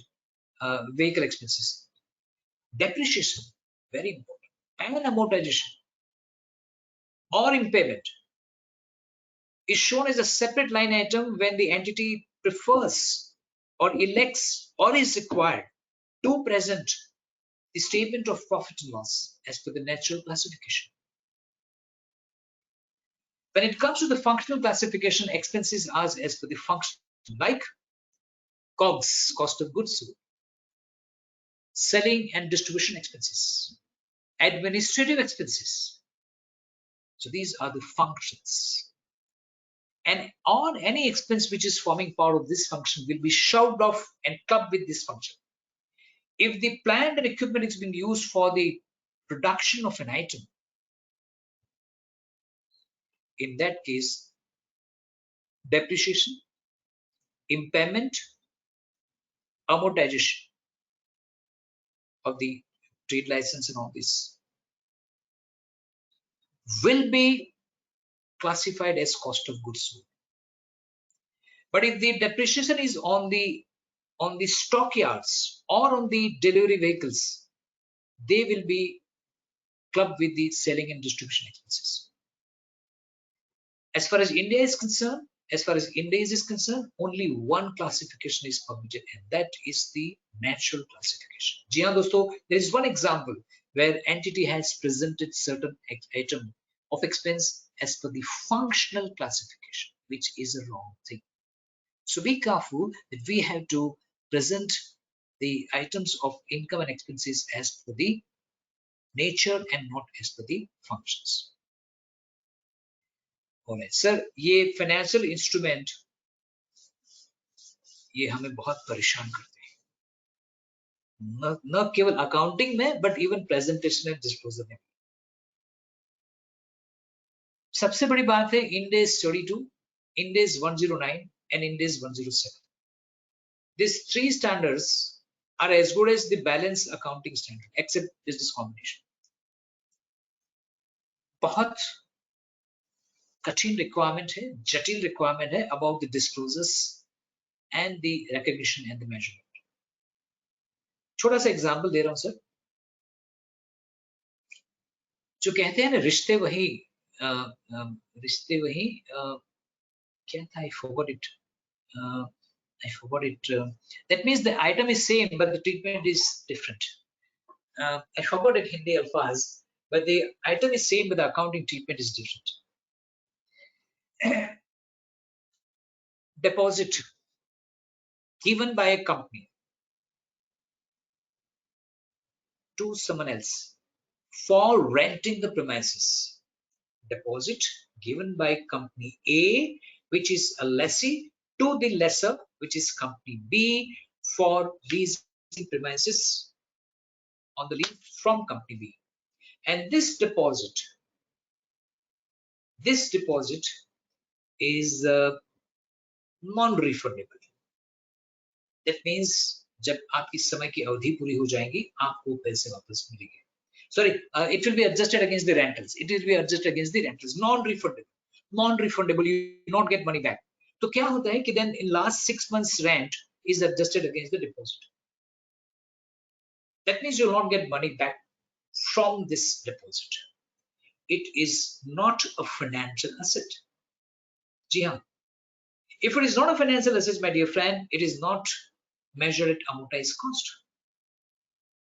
But if it is a refundable deposit, then this is construed as a financial instrument, financial assets. And if it is financial assets, this being a debt instrument, you have to measure at the fair value, even initially also. Mind you well, as far as financial assets and liabilities are concerned, all the items of assets and liability are measured at fair value, even initially. आमतौर पे these are measured, we are used to measurement at the cost, but financial instrument, there is an exception, like agriculture, that they have to be measured initially also at the fair value. And now let's come to this. As I told you, as far as the financial instruments are concerned, three categories: A, amortized cost; B, fair value through profit and loss account; and C, fair value through other comprehensive income. Net gain and losses on the fair value changes as per Ind AS 7 para 20A. Now, these are again extracted from the FRRB material. The fair value gains and losses on the financial instruments are measured at FVTPL should be presented under the other non-operating income. Whereas the company has made presentation as other income instead of other non-operating income. कितनी गहराई से देखते हैं sir? So इतनी ही गहराई से हमें भी देखना पड़ेगा all the presentation requirements. Exceptional items. This is an extract of financial statements, which includes gain and losses on the translation segment of foreign currency monetary item, including borrowing gains, etc. You can read all this. FSA is a fuel surcharge adjustment for the earlier period. Okay, then this is the requirement given by the standard. Paragraph 98 of Ind AS 8 gives circumstances with example wherein you will find this, that what should be considered as an exceptional item. My dear friend, sir, वो जो example था नाम रिश्ते वही सोच नहीं रिश्ते वही सोच नहीं, correct sir? And there let me add one more thing, that is one specific standard जिन्होंने पूरी accounting system change कर दी for infrastructure assets. Computer ji, please remind me this. That is the infra asset. Service consistent arrangement. मुझे आपसे discuss करना है एक paragraph of Ind AS 16 and again about Ind AS 16 4 more paragraphs. All right. So this gives a clear-cut example of what is construed and normally we treated as a exceptional item.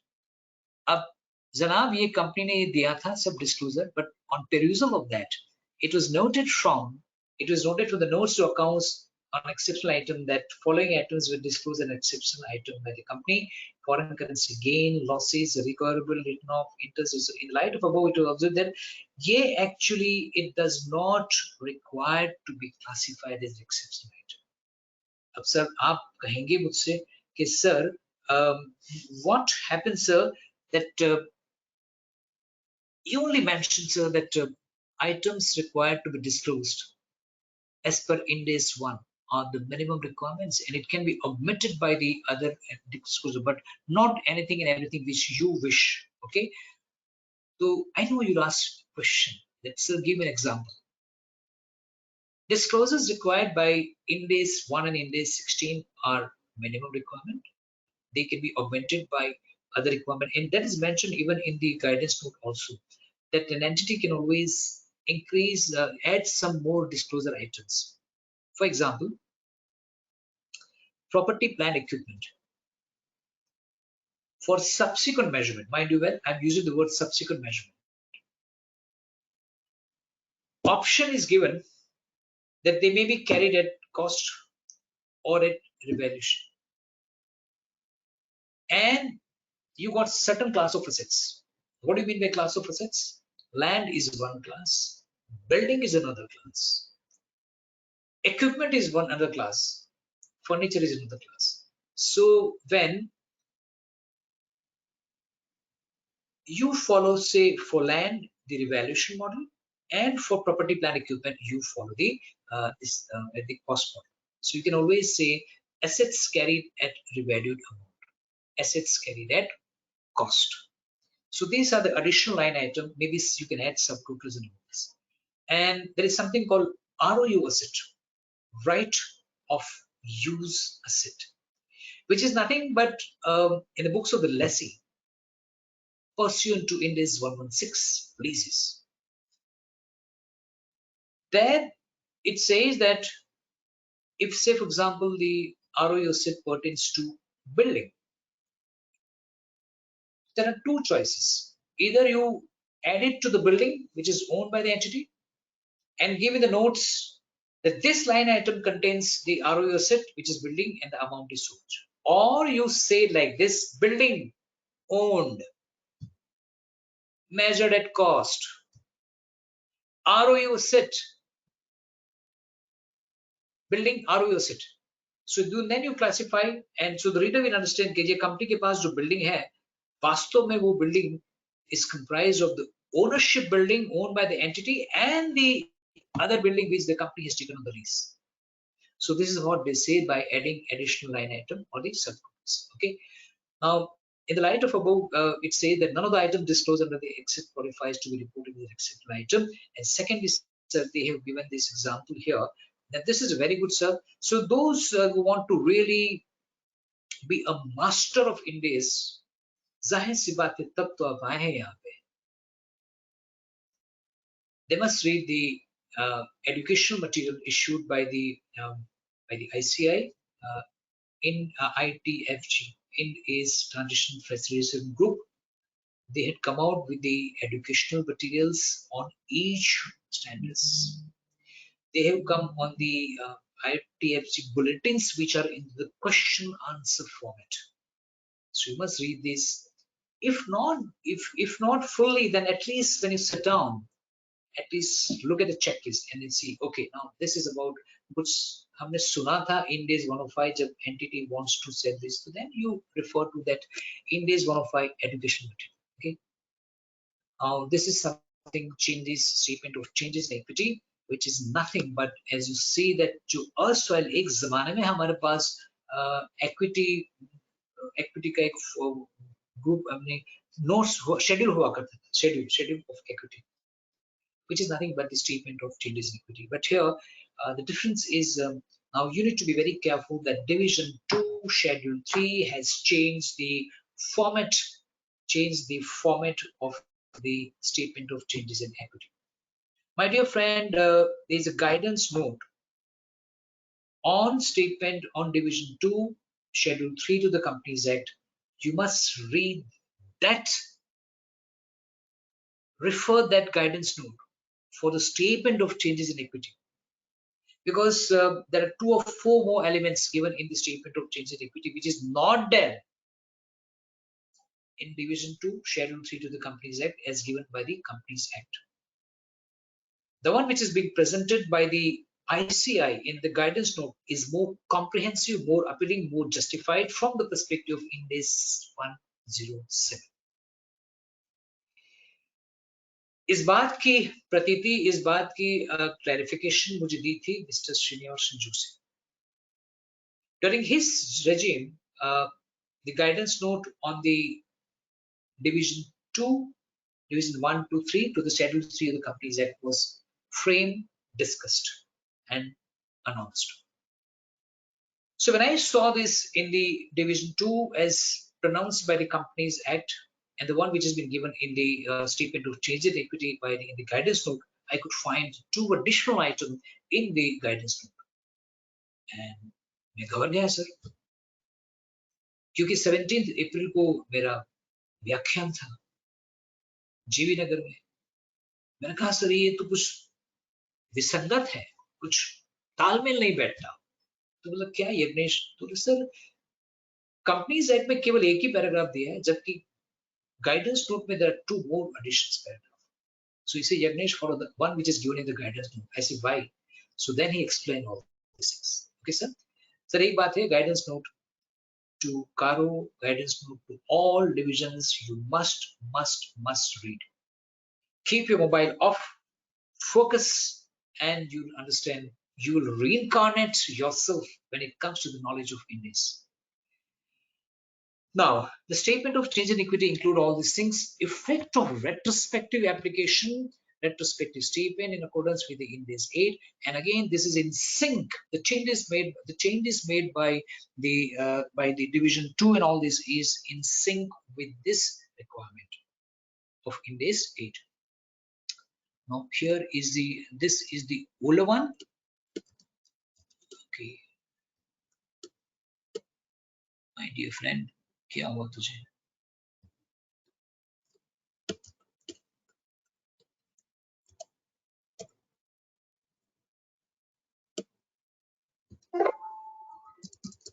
कभी इकट्ठ रहना sir, please इकट्ठ meet.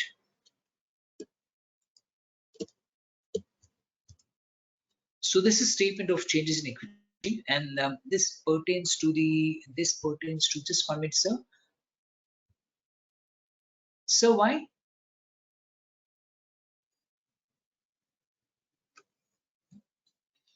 Let's close. अच्छा, हो गया. It's okay, sir. Fine. It's okay. Now I believe you can see these things. Now this is, allow me a minute. This is non-controlling interest. So this pertains to the consolidated financial statements. So this is up to here. It is total equity, which pertains to the owners. This is the NCI, and this is total. The amount presented in profit and loss, OCI and TCI are transposed in the statement of changes in equity. So you must see that whatever is being added here is properly accounted for and under the proper head. Just allow me a minute.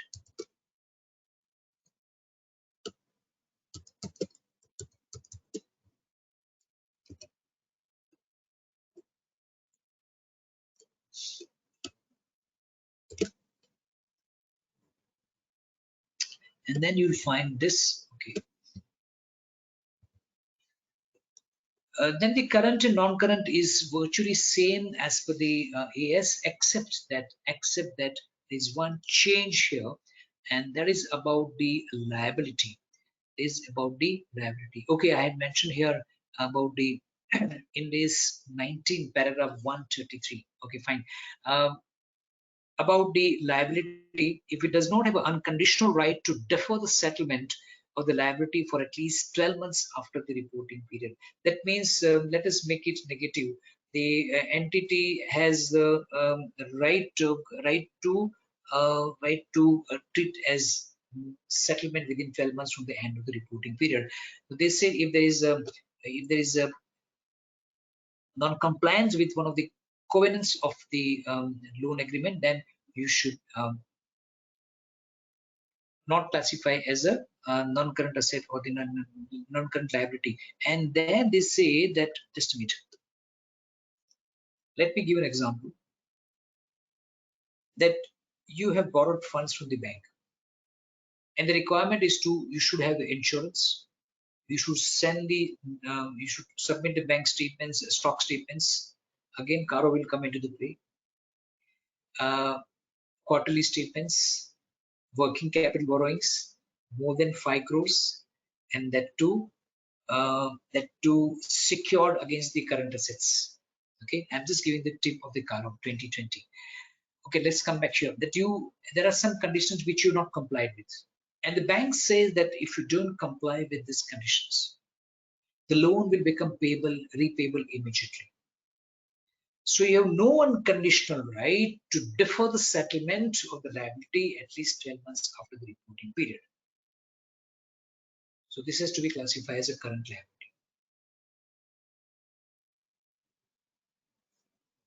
IAS 1 says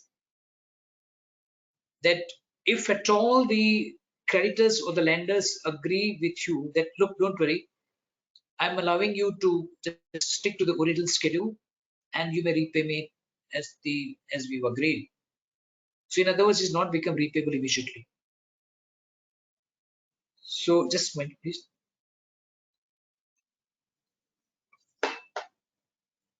But as far as but then in that case, the arrangement to excuse you, to allow you to defer beyond 12 months time has to take place before the year end. Whereas Ind AS say that even if this arrangement, this settlement is arrived at after the balance sheet date, but before the reporting, but before the date, before the accounts are authorized for the issue, it is still permissible for you to account as usual. That means 31st मार्च से पहले आपने कुछ गलतियां की, अगर ये समाधान हो गया 15 अप्रैल को, and that date normally naturally is before the accounts are authorized for the issue. So तभी भी आप इसे, and then by that understanding you are allowed to repay as per the original schedule. So you can still allow to continue as a current liability and non-current as the case may be. Division. Now here, in the note to the financial statements, the non-current investments, cost of investment in equity share was same as the end of reporting year and the previous year. इसमें कोई बड़ी बात नहीं है, वो हो सकता है. However, the mistake lies here. It was noted that the number of shares in such investment held at the end of the reporting period was more as compared to the number of shares held at the end of comparative. So 2019 में और 20 में amount of investment 2 lakh बिल्कुल सही है, no change. But 19 में 10,000 shares थे, और sorry 19 में मान लीजिए 20,000 shares थे, और यहाँ पे हो गए वो 20,000 शेयर्स. तो सवाल ये आया कि भाई नंबर ऑफ शेयर्स बढ़ चुके हैं तो अमाउंट क्यों नहीं बढ़ा. दूसरी चीज हो सकती है कि बोनस शेयर मिला हो सकता है. Yes, that is also possibility, but even इसका भी कोई जिक्र नहीं था. That could be one of the possibilities. But and second possibility is splitting of the shares. But then further it was observed that the face value of the share was 10 rupees. बट ये चीजें sir आपने कोई बुरा काम नहीं किया, but ऐसी सब चीजें होती है तो that will prompt the reader to pick up your case for the scrutiny, that is for the technical review. So the point is that जो है चीजें वो लिखने में क्या हर्ज है. This is the case of the split, but there could be a case of the bonus share. Okay sir, so ये ध्यान रहे कि जो आप चीजें हैं कतराइए नहीं, लिख दीजिए. This is where I was mentioning where there is a breach of a material provision of the long-term loan on or before the end of the reporting period, with the effect that liability becomes payable immediately on demand. Entity does not classify as a liability as a current, so it has to be classified current or non-current, depends on if the lender agrees.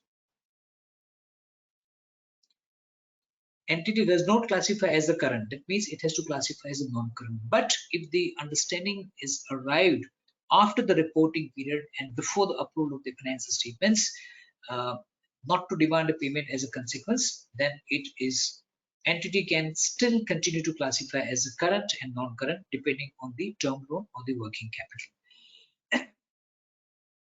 If it is working capital, it's a current, and if it is a current term loan, then the certain portions in the non-current and certain portion in the current. What do you call this event? Adjusting event.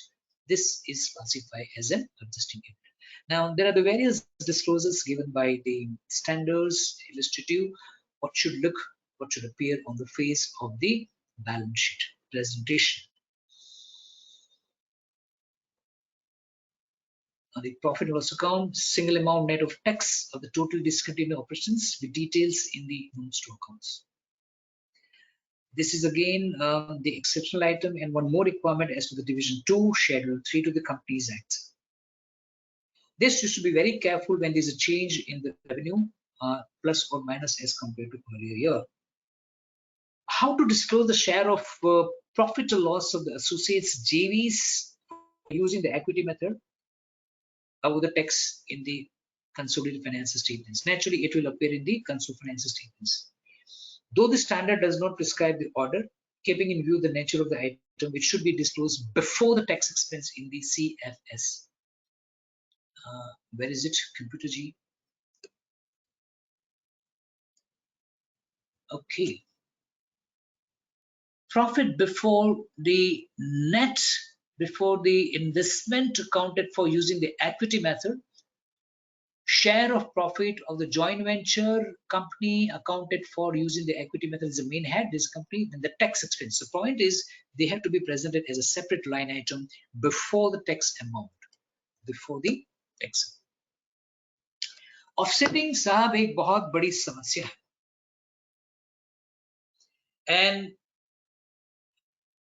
ये एक तरफा communication है, one sided communication. सो अगर आप चाहते हो भी मुझे कुछ बोल नहीं सकते, बहुत बड़ी समस्या है सर मेरे लिए और आपके लिए.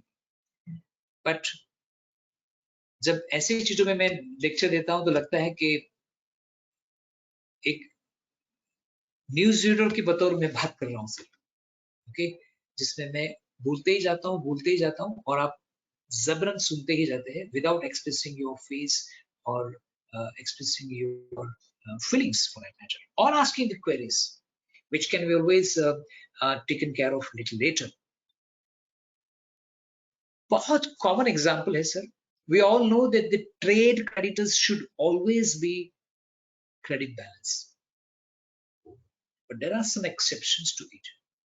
And sometimes when the entity receives advances from the trade creditors, they are presented as debit. Sorry, when the payment is made without recognition of the bill, it is being shown as a debit. At the same time, debtors have to be always debit, but when you receive an advance from the customer, they are shown as negative figures. And what we do, sir, all items of debtors, पहली 10 item positive, 2 item negative, बाकी 10 item positive, then 1 item negative, बाकी 15 item positive.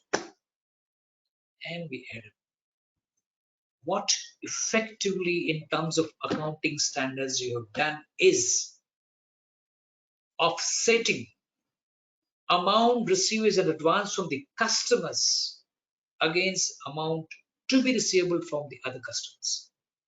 Trade debtors, trade receivables. बिल्कुल गलत बात. अब क्यों करते हैं वो भी हमें पता है, क्योंकि Section 73 of the Companies Act, which deals with the deposits by a private company, which deals with a deposit by a private company, read with Chapter 5 of the Companies Act, which deals with the rules concerning the deposits. It says that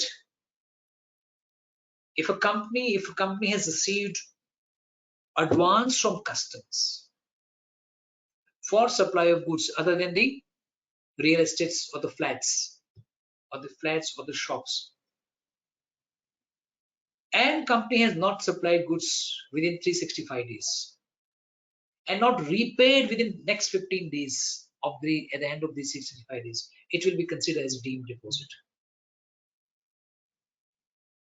But now it will not be possible because we have to give the aging of the debtors. Again, खेलने वाले वहां भी खेल जाएंगे, but if by any chance ROC picks up this, then you will have a big problem.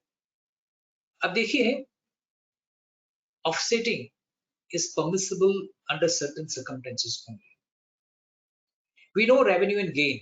Revenue is always gross, gain is always net.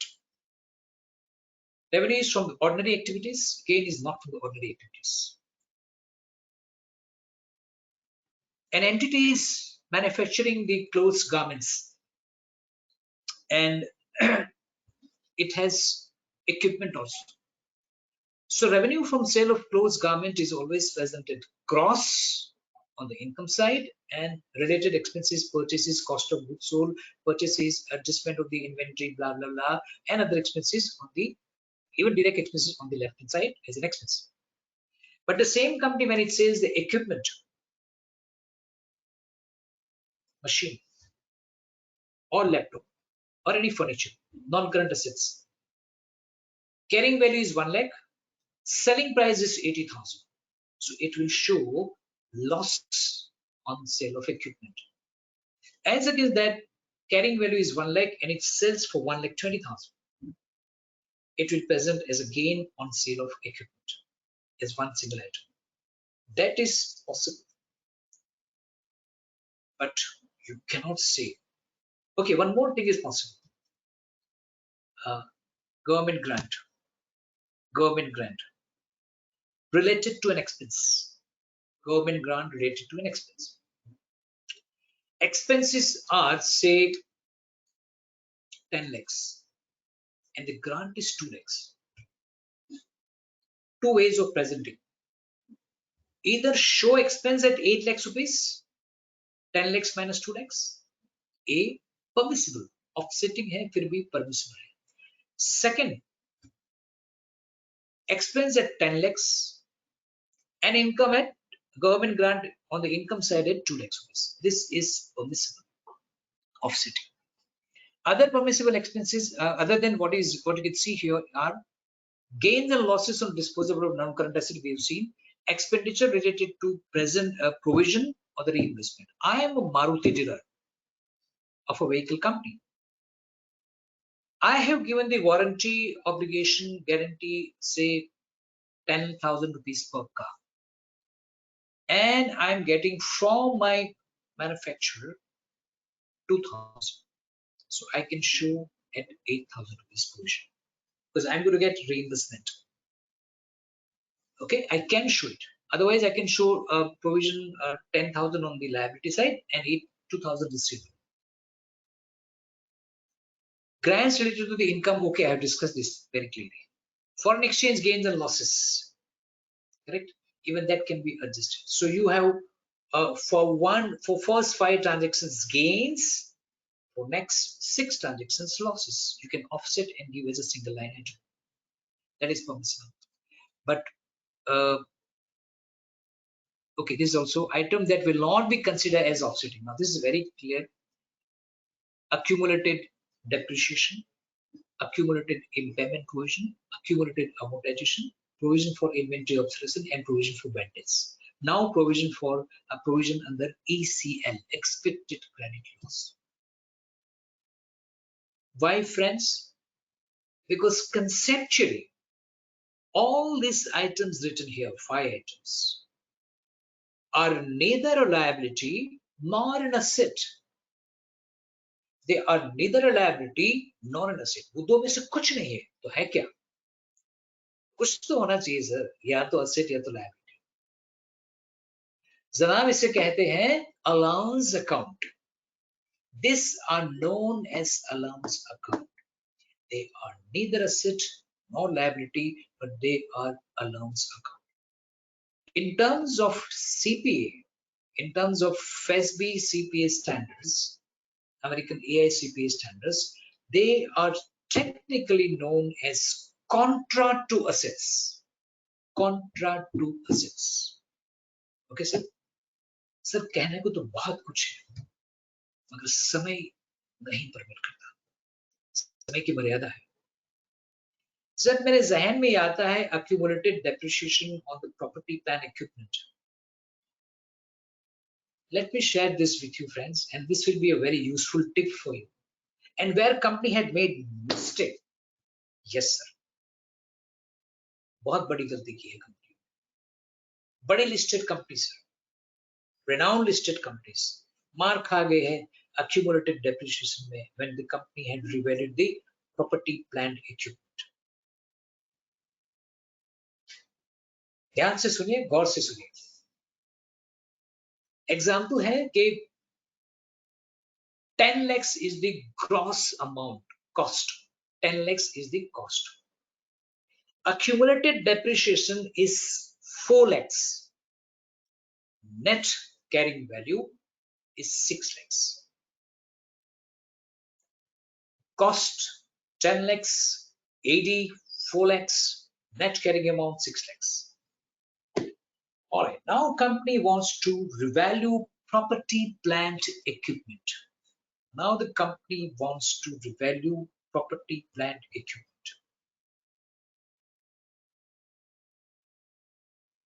To 15 lakhs to 15 lakhs. तो इजाफा हुआ 9 लाख का, 9 lakhs. Ideally, the net carrying value has to be 15 lakhs.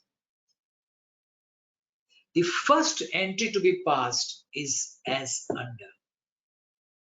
Debit accumulated depreciation and credit property, plant, equipment. So impact क्या हुई? 10 लाख में से 4 लाख निकल गए.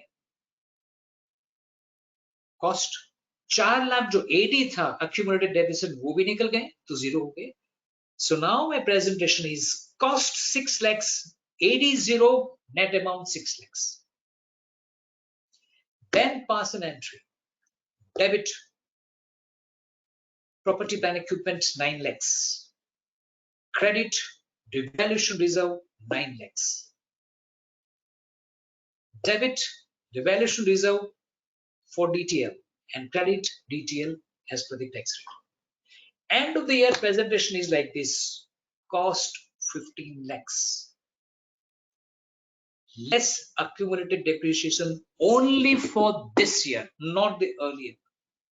Friends, this requirement is as per paragraph 35B of Ind AS 16. Many companies have not followed this.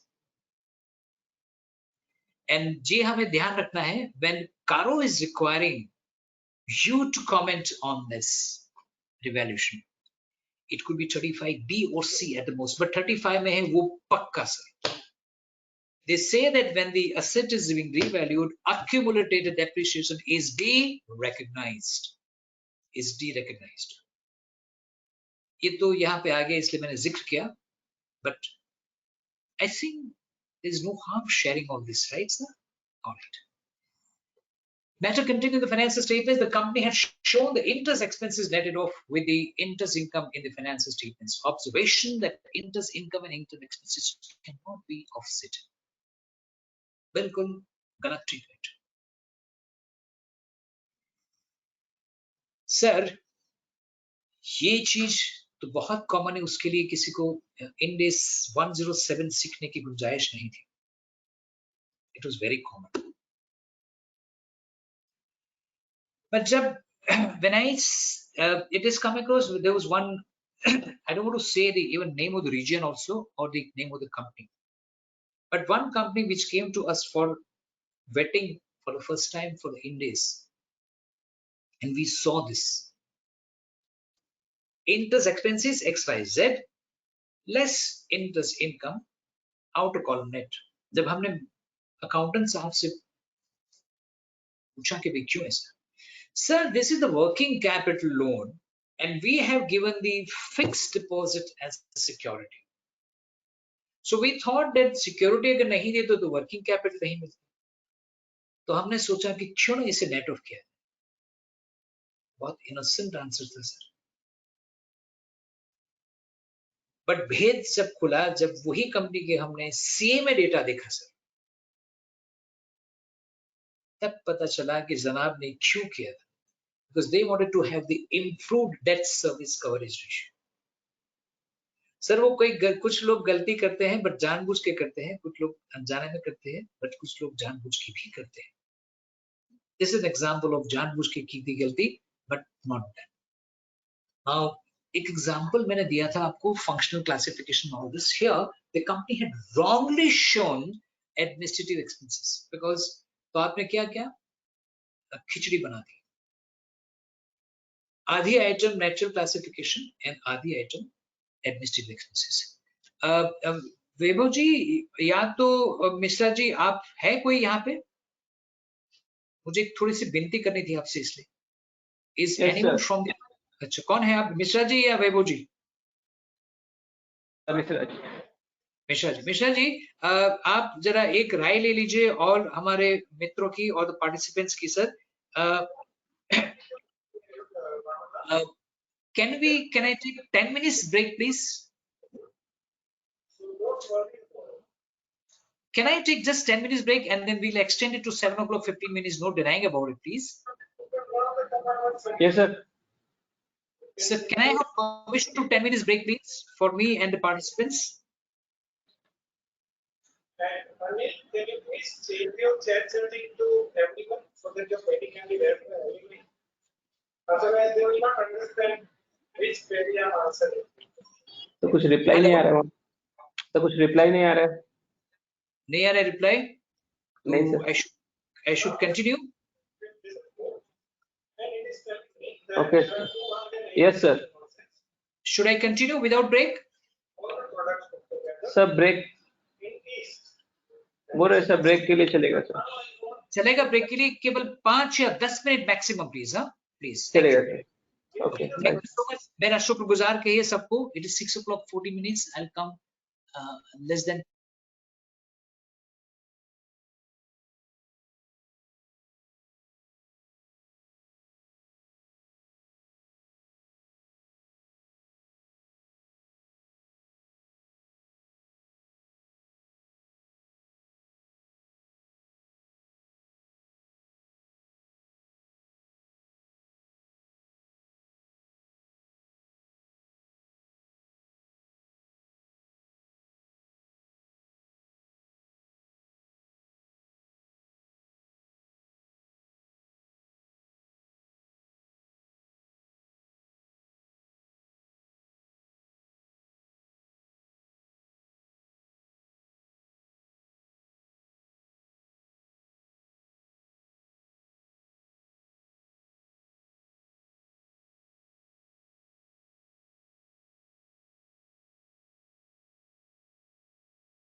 Mishra ji,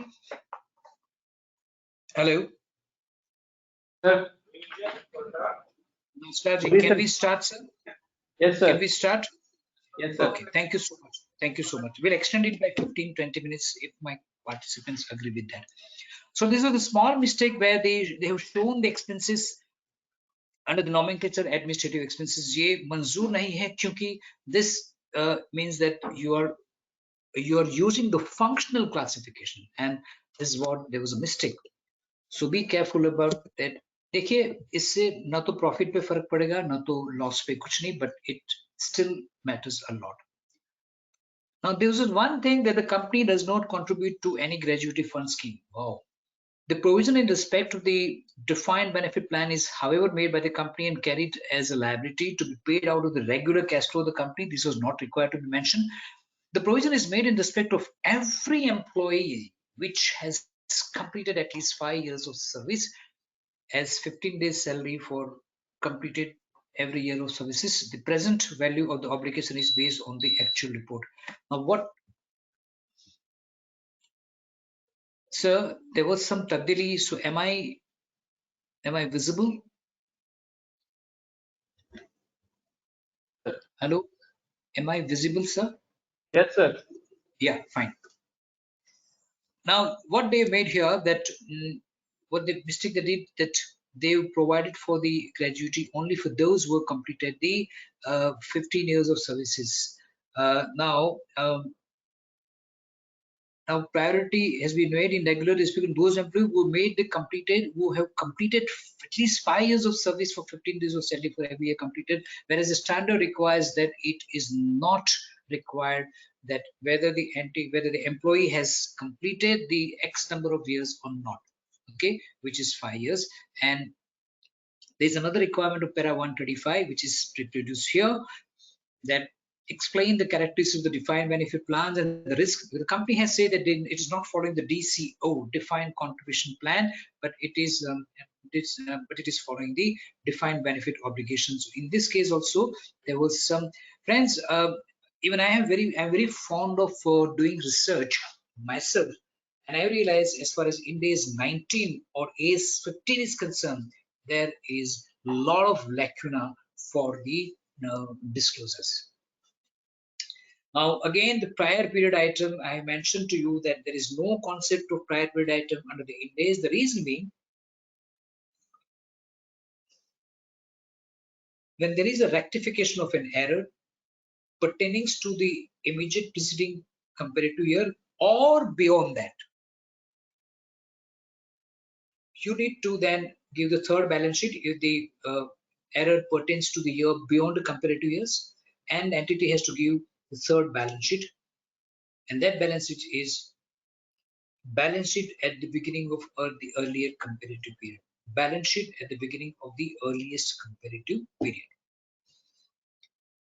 So those balances, affected element of the balance sheet are restated, and then immediate comparative is also restated, and then they are at the same page. Okay. Now were shown during the current year. Now here the company had made a mistake. They were shown during the current year and the comparative year. Further, the disclosure regarding the prior was not found in it was further noted that entities is a first in this financial statement, which is again a wrong thing. It was viewed that items should be adjusted, either restating the comparatives, okay, or restating the opening balance sheet or the previous year, which they had disclosed as the other income or under other expenses. Okay, here in this case it was shown as the other expenses, whereas this is a requirement of the Ind AS 1 concerning the prior period items or the errors. Nature of the prior period error for each period represented, and in fact in this case this is a very good point in Ind AS 1, that when the accounts are restated, even the EPS is also restated. Now this is requirement of the standard which says that it should be, the note should be presented in a systematic manner, should give the cross reference of each and item out. This is more of a theoretical part. Should follow normally in the following order. Now, disclosure of accounting policy is fine. It is again not an example. Judgments, sources of estimation, again very important. These are all to be disclosed. Capital rating, and this is again required by the Ind AS 107. Certain standards you must keep very close watch on this, and these are standards related to the related parties.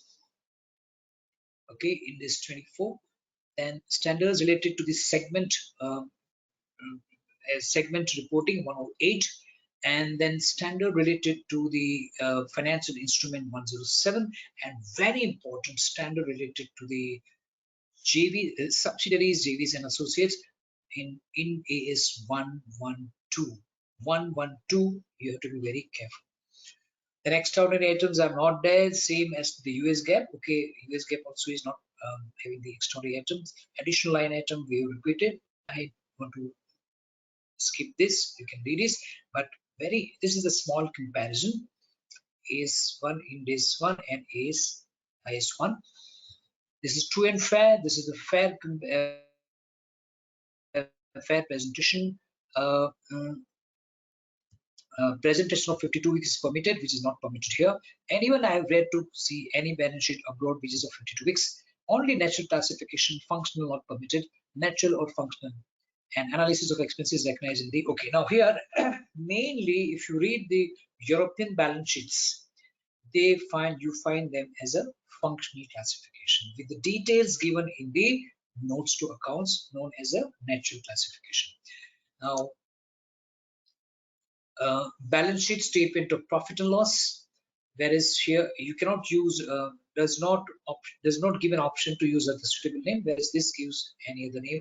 And when you read the European balance sheet and all these, you'll find the income statement of income statement, something like that, not necessarily the statement of profit and loss and other comprehensive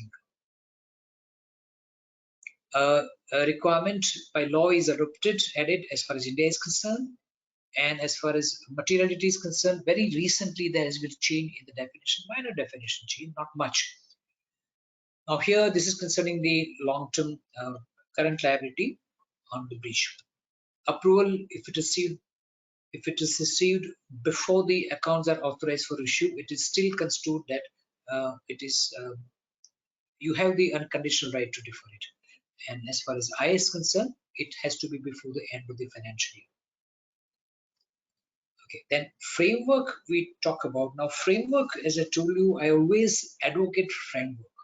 I always advocate the framework that you must read the definition of the assets of the all elements of financial statements. The definition of asset was: asset is a resource controlled by an entity as a result of past events and from which future economic benefit will flow to the entity. This was the definition of the asset. This is changed now. Asset is a present economic resource controlled by an entity as a result of past event. Economic resource, they define further that what the economic resources mean. Economic resource is the right that has potential to produce economic benefits. Now, this is clearly adopted from the framework. Right, potential to produce economic benefit, and control. They've added even the control also. Of course, it was there earlier, so resource controlled by an entity, and that's the reason that amount spent on the training of the employee or the advertisement expenses are not recognized as the goodwill. Then they define the rights to receive cash, right, that correspond to the obligation of the other party. That your right is a other party's liability. Right to receive goods and services, right to exchange resources, they are potentially favorable to the entity. So friends, you need to read this. Actually, if you go to see, if I have to dwell on the rights, control, and all other elements of the assets and liabilities, it would take nothing less than 2 complete days of 8 hours each. Chinese say they don't give them the fish, teach them the fishing. तो वे कुछ सीमित मात्रा में ये कर रहा हूँ दोस्तों, that I am trying to give you, I am giving you the source of this, that asset definition and income and liability definition have been changed. Not much change, not much of a changes in the equity and the income and expenses. So please read those things in revised balance sheet. Then they also, so there are about 10 paragraphs dealing with the rights, with the economic resources and the control. Then right to use the object, right to sell the rights over the object, right to pledge. So all these are indicators that it is an asset. Initial definition was very short and staccato, but now the conceptual framework for the preparation for the financial reporting is very wide and very detailed. I advocate that you, and on all paragraph in segment number 4 dealing with the definition of the elements of financial statements are dealing with right of assets. Definition of a liability is a present obligation of the entity to transfer an economic resources as a result of the past event. So they have added economic resources in the assets and liabilities definition. So friends, give me a promise that you will read this. And again, these are the examples of the, so this is the verbatim, the copy paste, the reflection that what is right is receivable, what is obligation, liability is the obligation to pay. Okay, I think there is a small typo error, just ignore about this thing.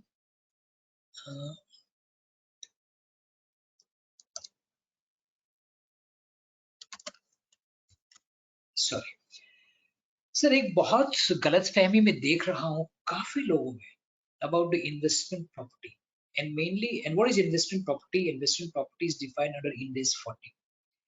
Ind AS investment property is either a land and or building, or a part of and or a part of land and or building, which is meant for the rentals and not self-use, not owner use.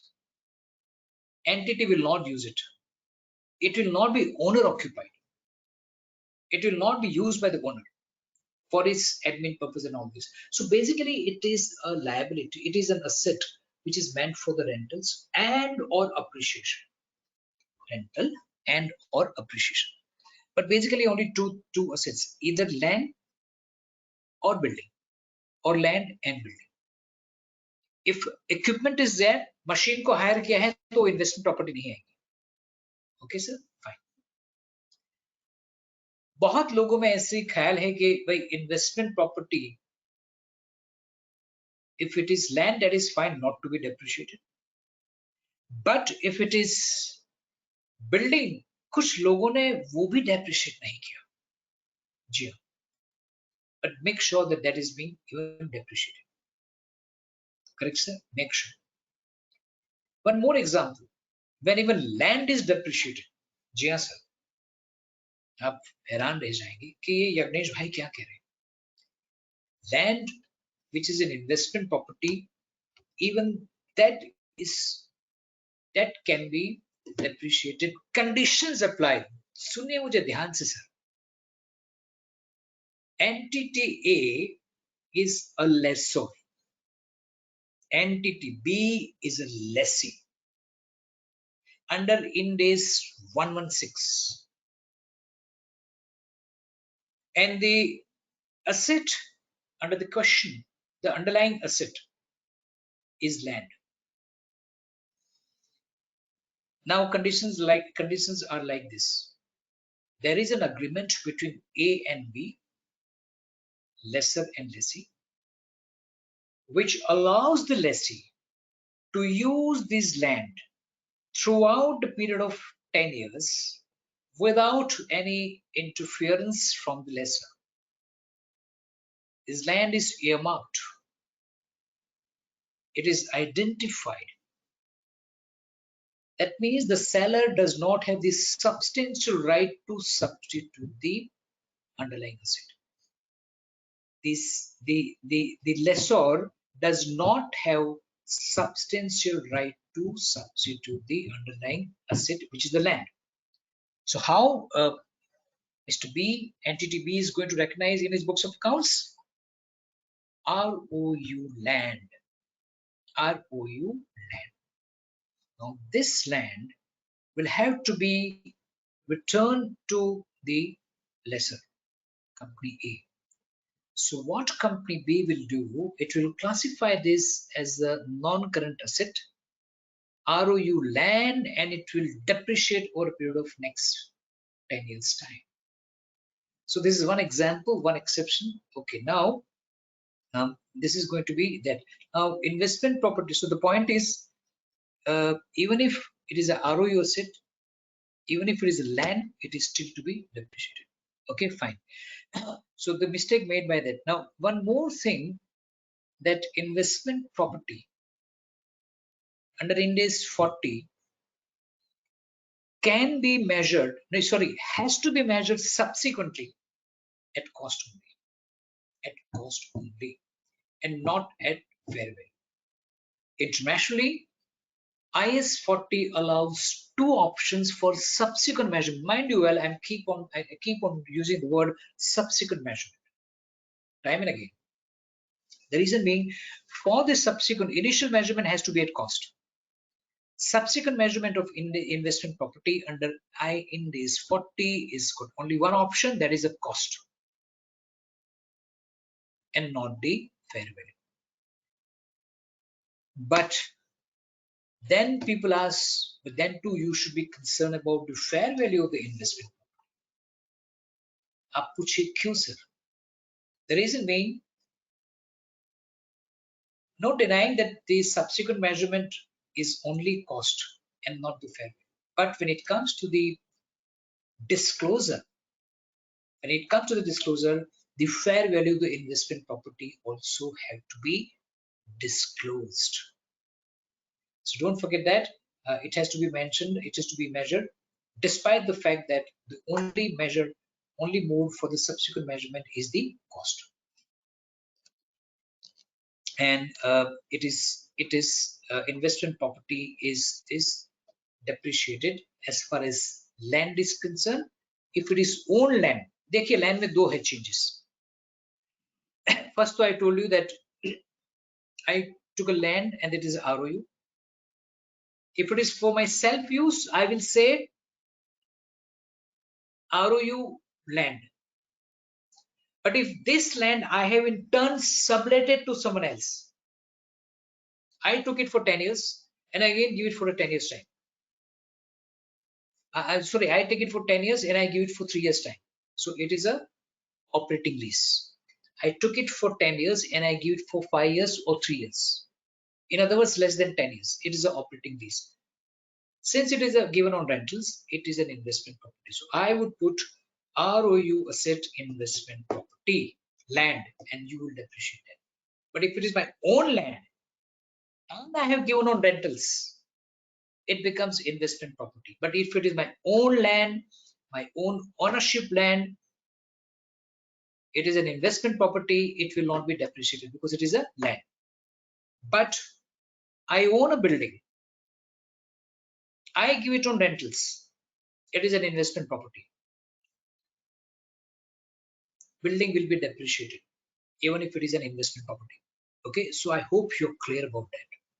To repeat, own land, if it is considered as an investment property, don't depreciate.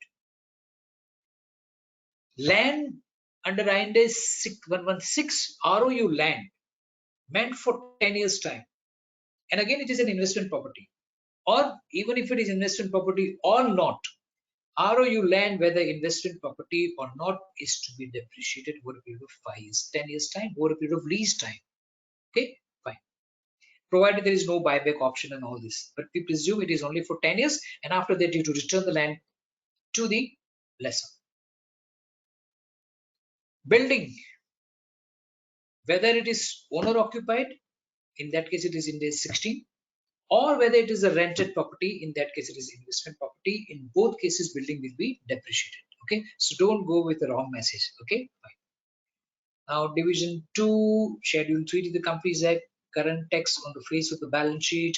Actual gains, losses, the part of retaining a separate line. Interest on defined benefit may be considered as a finance cost. GST to be netted from EPS to be measured with reference to profit after tax and not with reference to OCI or TCI. Now, this reminds me of one thing, that mostly when the shares are issued afresh during the year, you should calculate the average number of shares and not the number of shares which have been issued, because average number of shares, a weighted average number of shares has to be calculated, not the actual number of shares. So if suppose opening balance of the shares is say 10,000, and on the day one beginning of the year you issued 10,000 shares, the total will be 20,000. That's fine. During the year it is same thing. But you have issued at the mid of the year 10,000 shares, opening 10,000, mid-year exactly 10,000. Actually weighted average is 5. So the number of shares will be 15,000 and not 20,000. Okay, so this is what is achieved. But if you split the shares, then even the comparatives will be deemed to be, then it is presumed that even for comparatives also there was a split share. For bonus shares, for the split shares, you have to presume as if this bonus or split was done at the beginning of the earliest comparative period. That means for full financial year comparative. Are you getting my point, sir? So bonus, even if it is issued in the year, you have to go back and presume that it was given on the full year last year. Okay, fine. Now I think, okay. Before we come there, as far as accounting, this accounting standard is concerned, we have virtually discussed everything, the practical aspects of this. Now I'm going to give two items. One item, and this is very important. If you go to see paragraph 50, 51 and 60, 61 of Ind AS 16, it says that an entity shall review at every balance sheet date 3 items: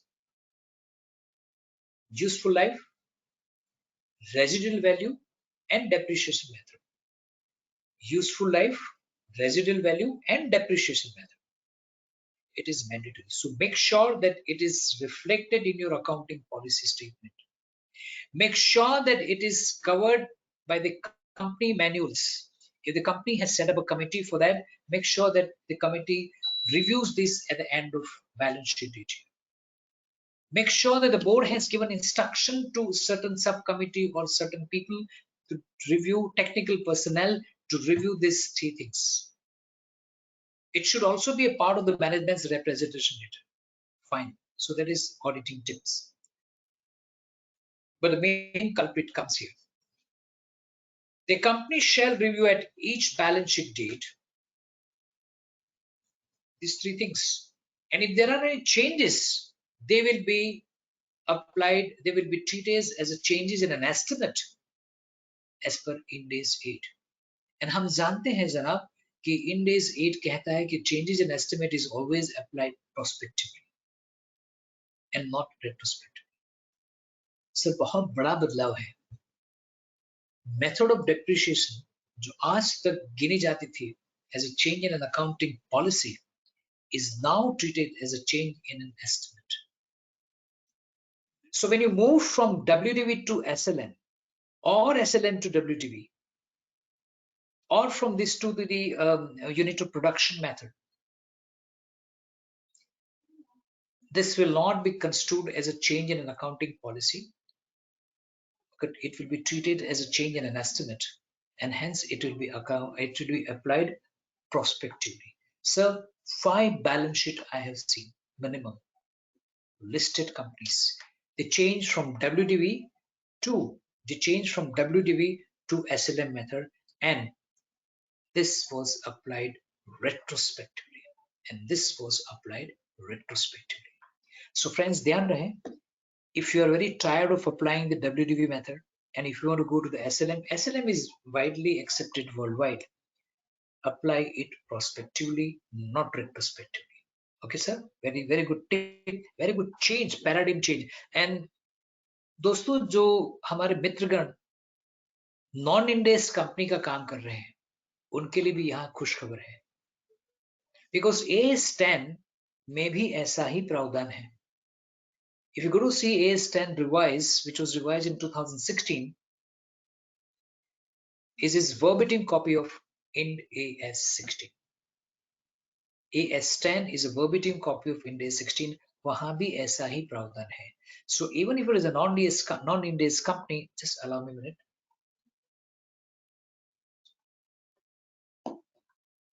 And the entity wants to change the accounting method of depreciation from WDV to SLM or vice versa, applied prospectively and not retrospectively. Very important thing, sir. The materiality is very important. We all know that Ind AS 110 mandates that except is an investment company and conditions apply. If company has a subsidiary, it must consolidate all the subsidiary. I gave an example of the investment entity, which is an exception, or maybe some exceptions given in paragraph 10, which practically is meant for the unlisted company.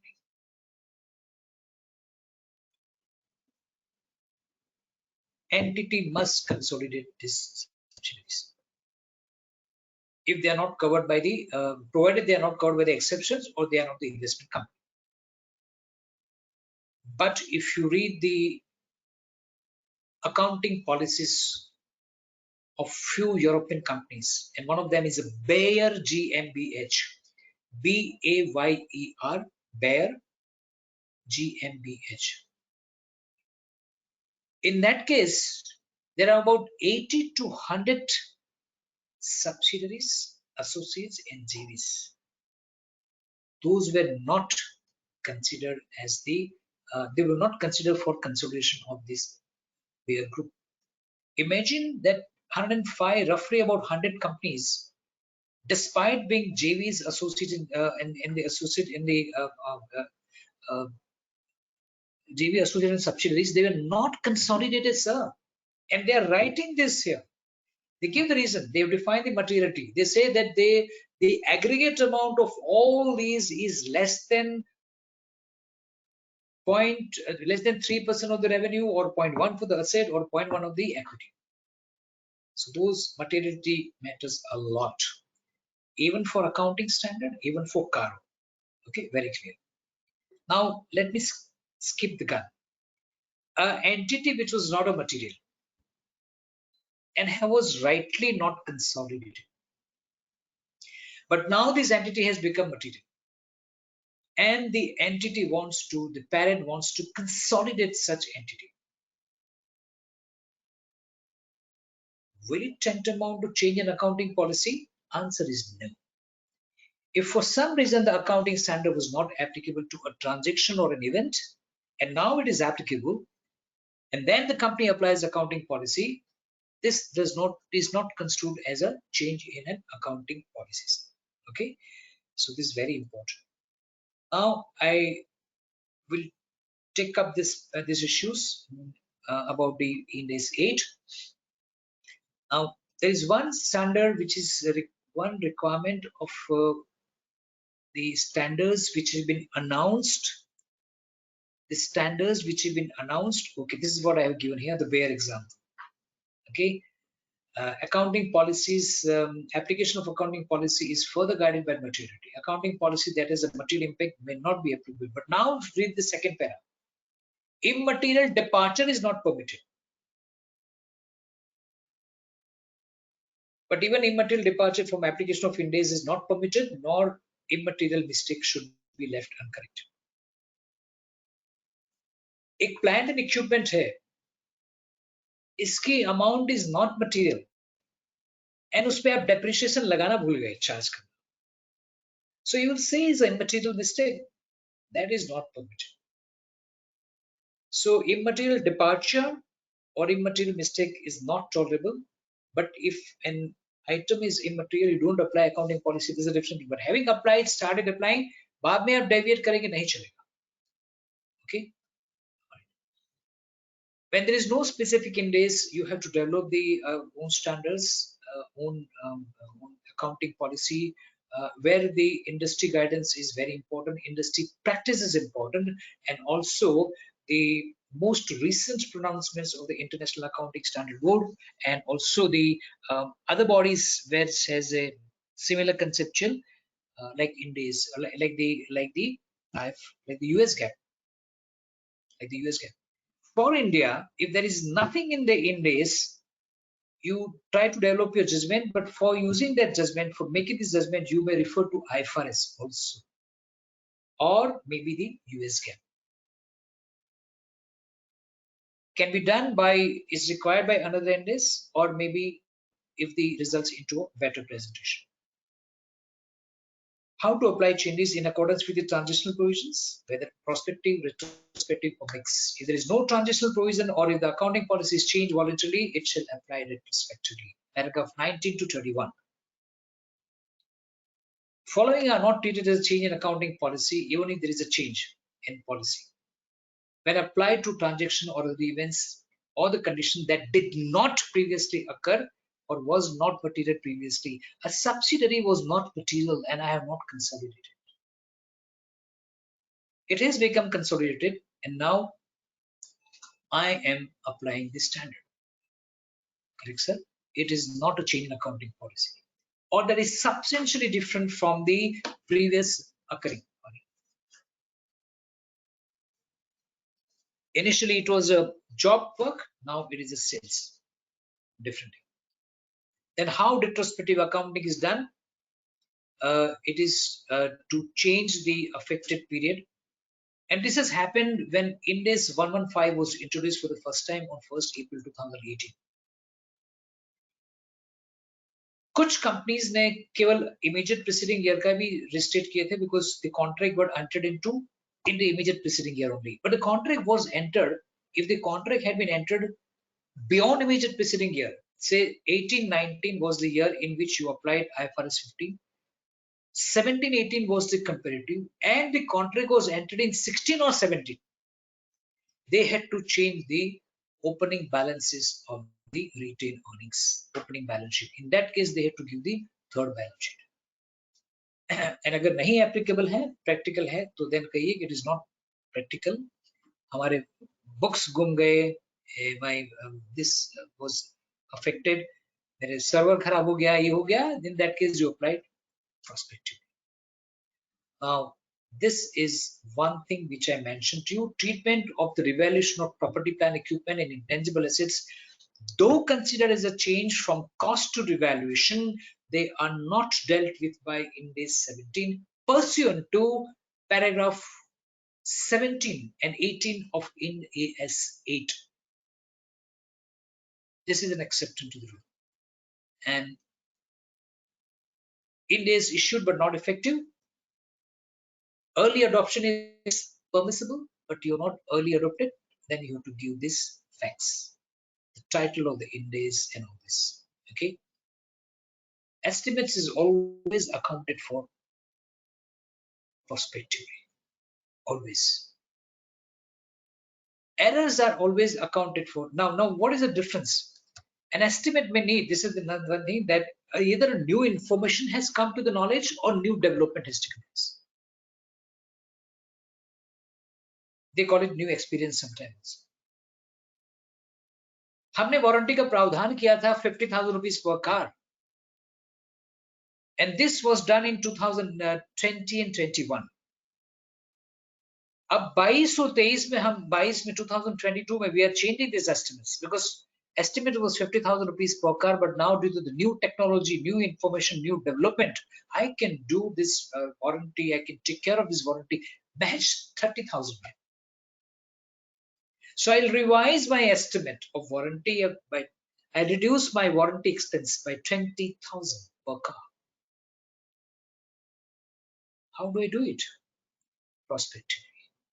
I will not restate my 50,000 rupees per car, the provision which I made as per the in financial 18, 19 or 20. I will change this perspective. Estimate is always accounted for prospectively, and that was the case for AS also. Sir एक बहुत बड़ा बदलाव है जो paragraph 50, 51, 60, 61 के तहत आए हैं sir. And it says that parents, since the method of depreciation is now considered as, since the method of depreciation is now considered as an estimate and not an accounting policy anymore, parent and subsidiary may follow different method of depreciation, and still at the time of consolidation for preparing the CFS, parent need not restate the depreciation of the subsidiary. We all know that parents and subsidiary must follow the same accounting policy.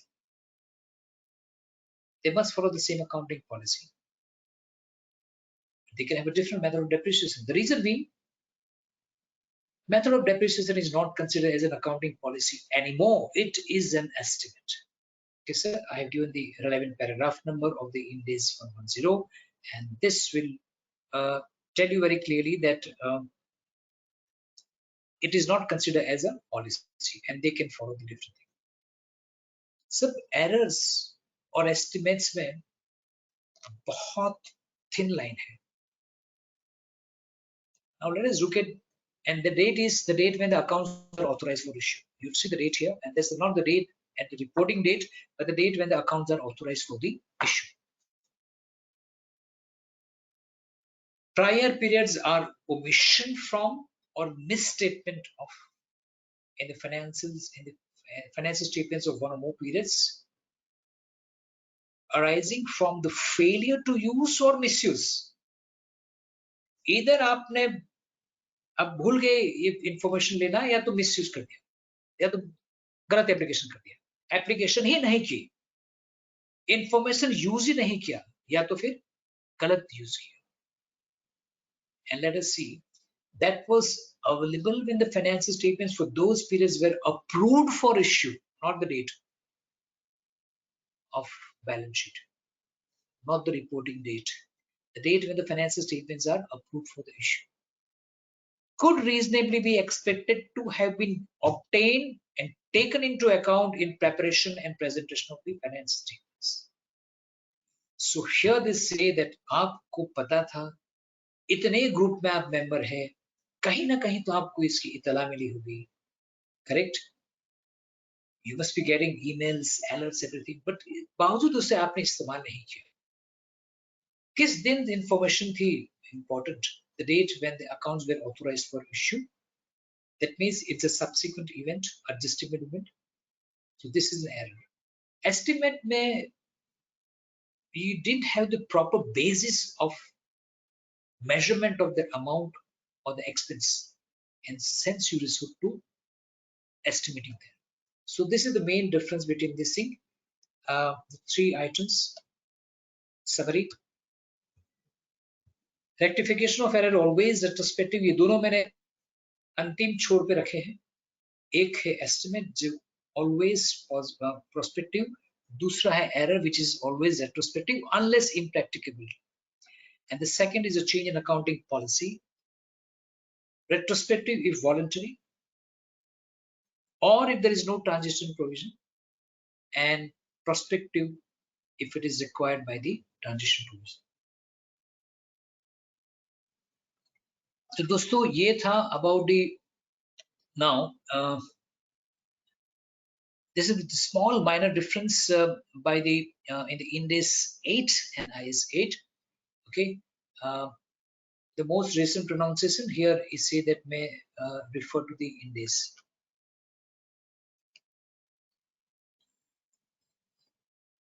Now this is again a transactional event which was not applicable earlier.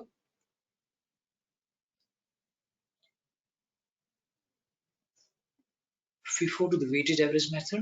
Okay. Mishra ji मुझे केवल 2 minute का time दीजिए. I will change the other PPT and I'll move to Ind AS 10. Mishra ji.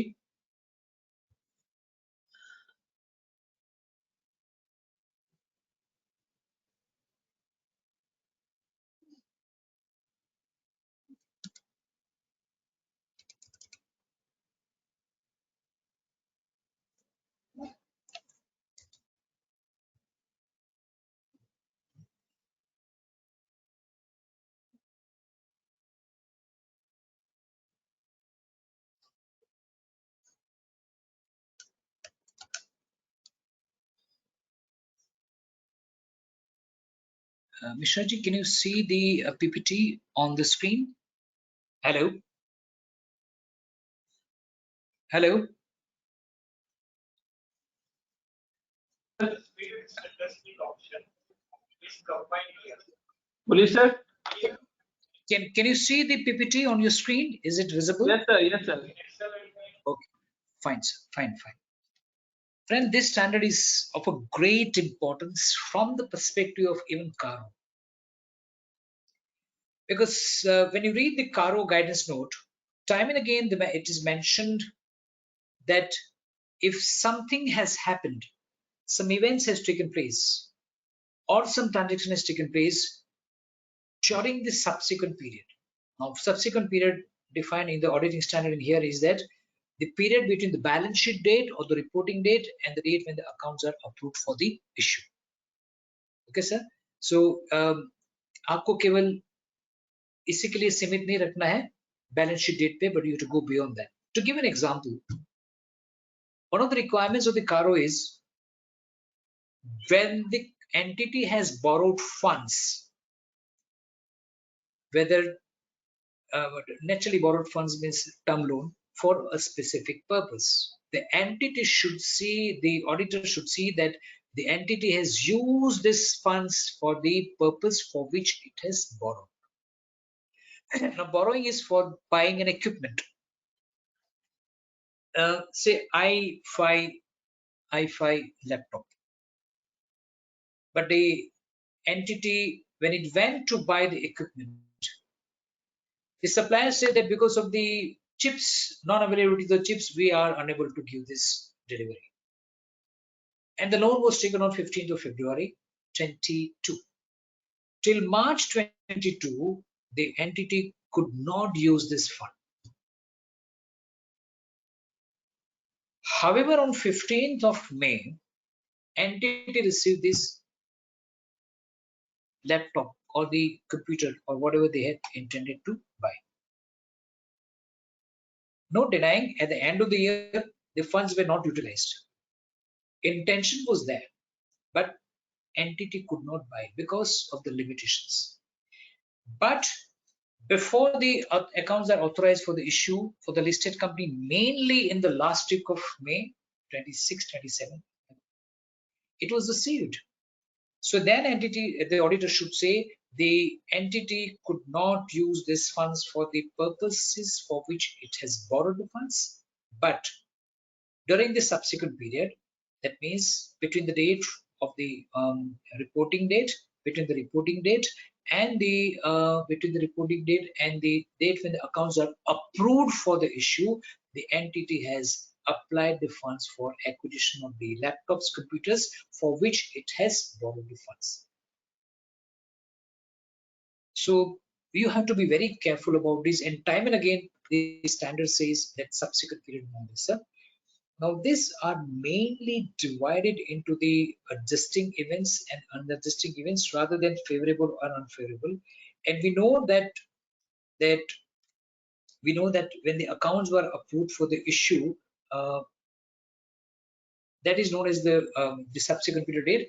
But in this case, you have to be very careful that mention this in the notes to accounts, that accounts were issued, they're approved for the issue by the board on so and so date.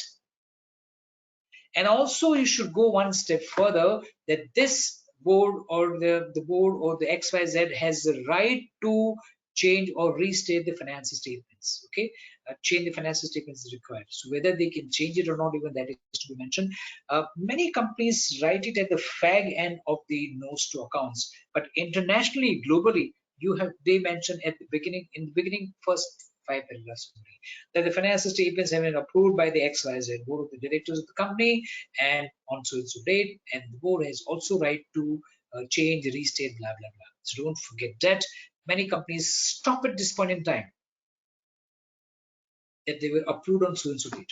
आगे कुछ नहीं लिखते, ये लिखना जरूरी है. And we all know that adjusting events means the events which provide additional evidence for the events which were present at the date of the reporting.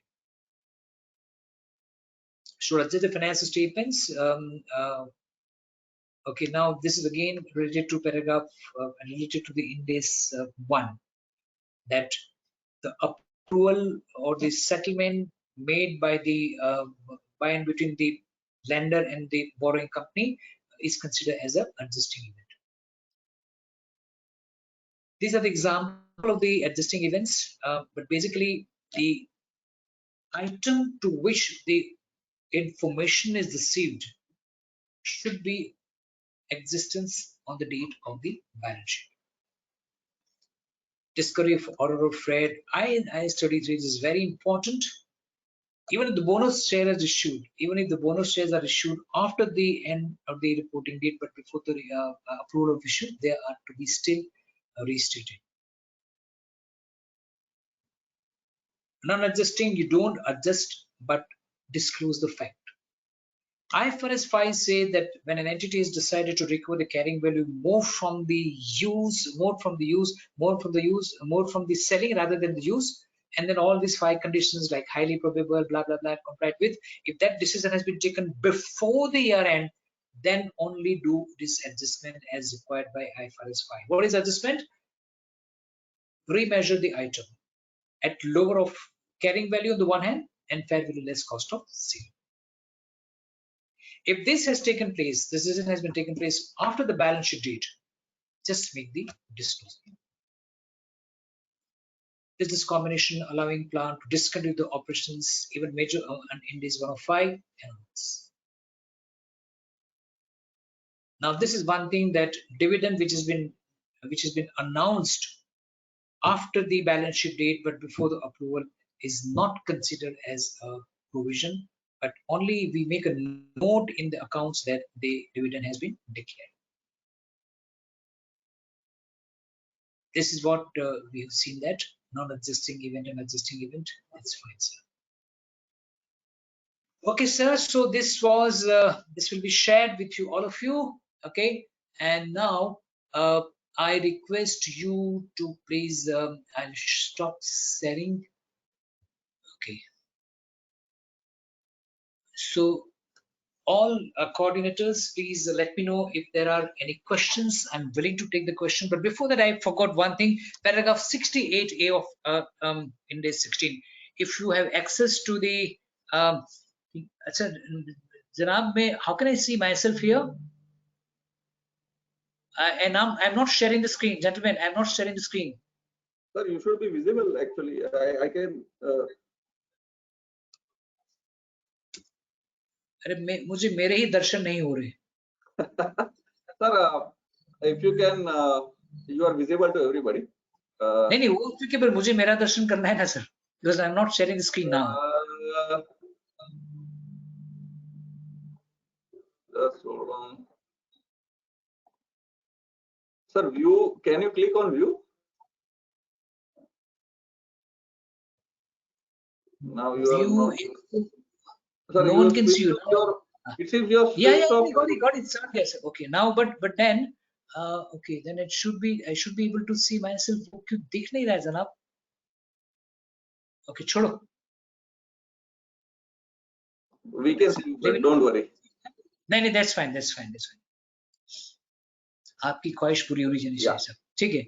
Now, please let me know if there are any queries. So I'm willing to do so. Before that, there's paragraph 68.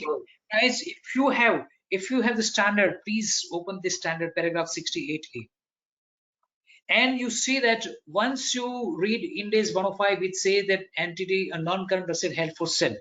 And if you read that a company is into the hiring business of laptop, it is decided to sell the laptop, it is immediately available in this present condition for the sale. Decision has been taken before the year end, and all kind of things are there, but then still entity is unable to classify this as a non-current asset held for sale, because the word used by the standard is that entity is routinely selling this property, plant and equipment as such, and as a result of which, friends, this is not applicable. What do you mean by this is not applicable? Ind AS 105 is not applicable to the entity. So paragraph 68A makes redundant the entire standard of 105. सो दोस्तों कहने का आशय यही है कि sometimes one clause in another standards पूरे standards की culty.com कर देते हैं. Okay, sir. So reading this perspective. Now, I will request one thing, that if there are many questions, you should note down and we'll answer each of them. Otherwise, I'm willing to take the questions now. चलिए, moderator साहब, आपका वक्त शुरू होता है अब.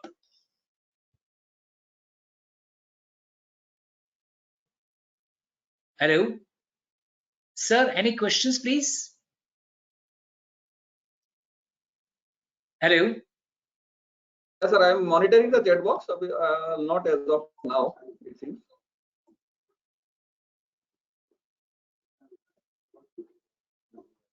So, sir, you have explained it very well. So, Not like that. Or maybe people are shy of asking questions, or they have not understood, or I have not explained. I am perplexed. मेरे रो या हंसू ऐसा लग रहा है. I don't think that's the case, but so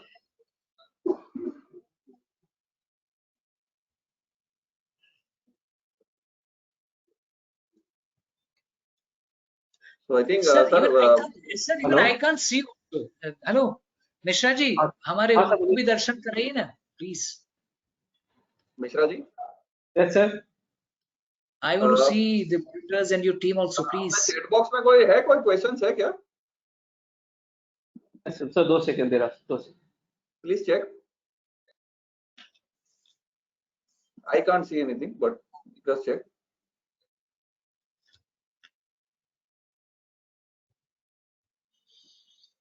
If investments are valued at FVTPL, then how do we go about calculating the deferred tax? Because there will be not only the timing difference and the amount of gain. If the investment are valued at FVTPL, then how do we go about calculating the deferred tax? So it's very simple. The cost of acquisition of an investment is 1 lakh on 1st April 21. On 31st March 22, the value goes fair value. If the fair value is 1,50,000, 50,000 का जो इजाफा हुआ है, okay, for that you should pass an entry like this: debit investment valued at FVTPL, credit profit and loss account, because it is measured at FVTPL. Second entry for the deferred tax is debit profit and loss account and credit the deferred tax liability. When the carrying value of an asset is more than the tax base, it always gives rise to deferred tax liability. How can one estimate the probable gain or loss when we are calculating the deferred tax today? My dear friend, when you do the calculation of deferred tax liability, you don't need to estimate anything. You have to do the calculation of deferred tax asset or liability based on today's value. You don't need to be a clairvoyant. आपको भविष्यवेता नहीं बनना है. आज के दिन जो है value बिल्कुल उसी वैल्यू के based on that value you do the calculation of deferred tax asset. There's no need to estimate the probable gain. As I told you, the value today is of 150,000. 1,50,000 है. 50,000 का जो इजाफा हुआ है, इसी पे आप deferred tax liability के लिए I give the accounting entry also, dear friends. Anything else for us, friends? Mishra ji, is there any other question? 2 second sir.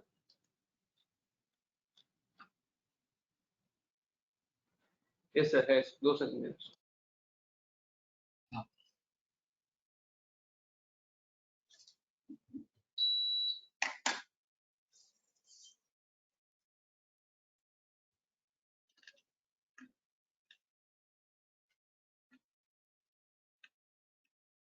Yagnesh bhai, fourth question, one more question.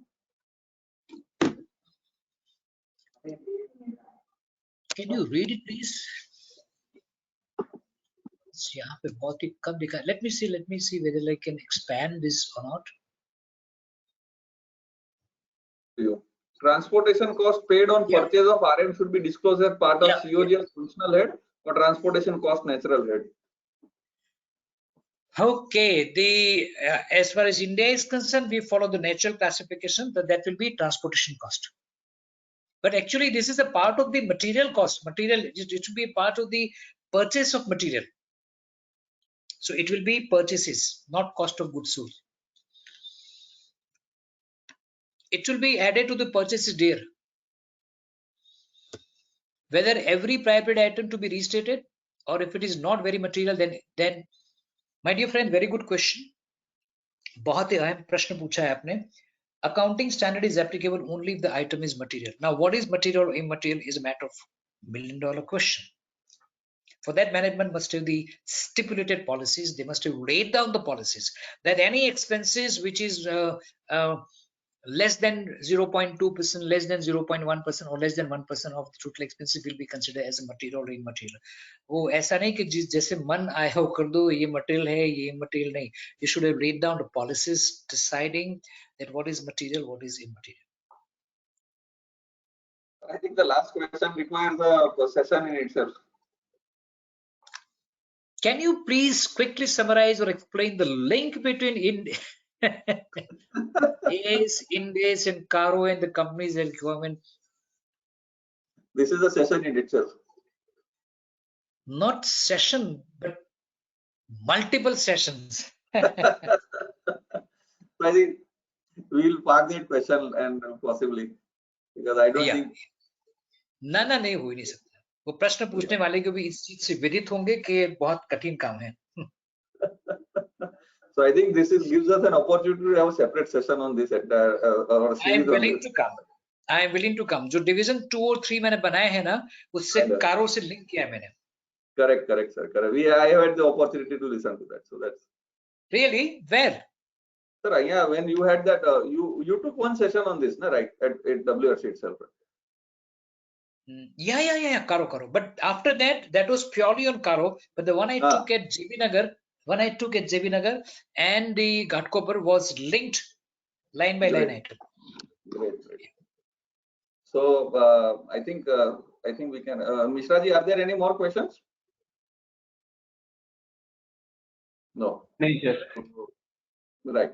So again, Mishra ji, बहुत शुक्रिया. But honestly, I didn't recognize. मुझे लगता है आवाज पहचानी ही, but I didn't recognize you. Sorry about that, please. मैं आपकी बात कर रहा हूँ जनाब. Hello. हाँ, please. I'm talking about you. I didn't get your name, please. Sir, I'm Rahul Parekh, regional council member. Rahul, I'm the vice chair of the Ind AS committee.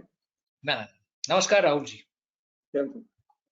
So we have had the occasion to talk to you a lot of times. So. Agreed. Now I recognize you, sir.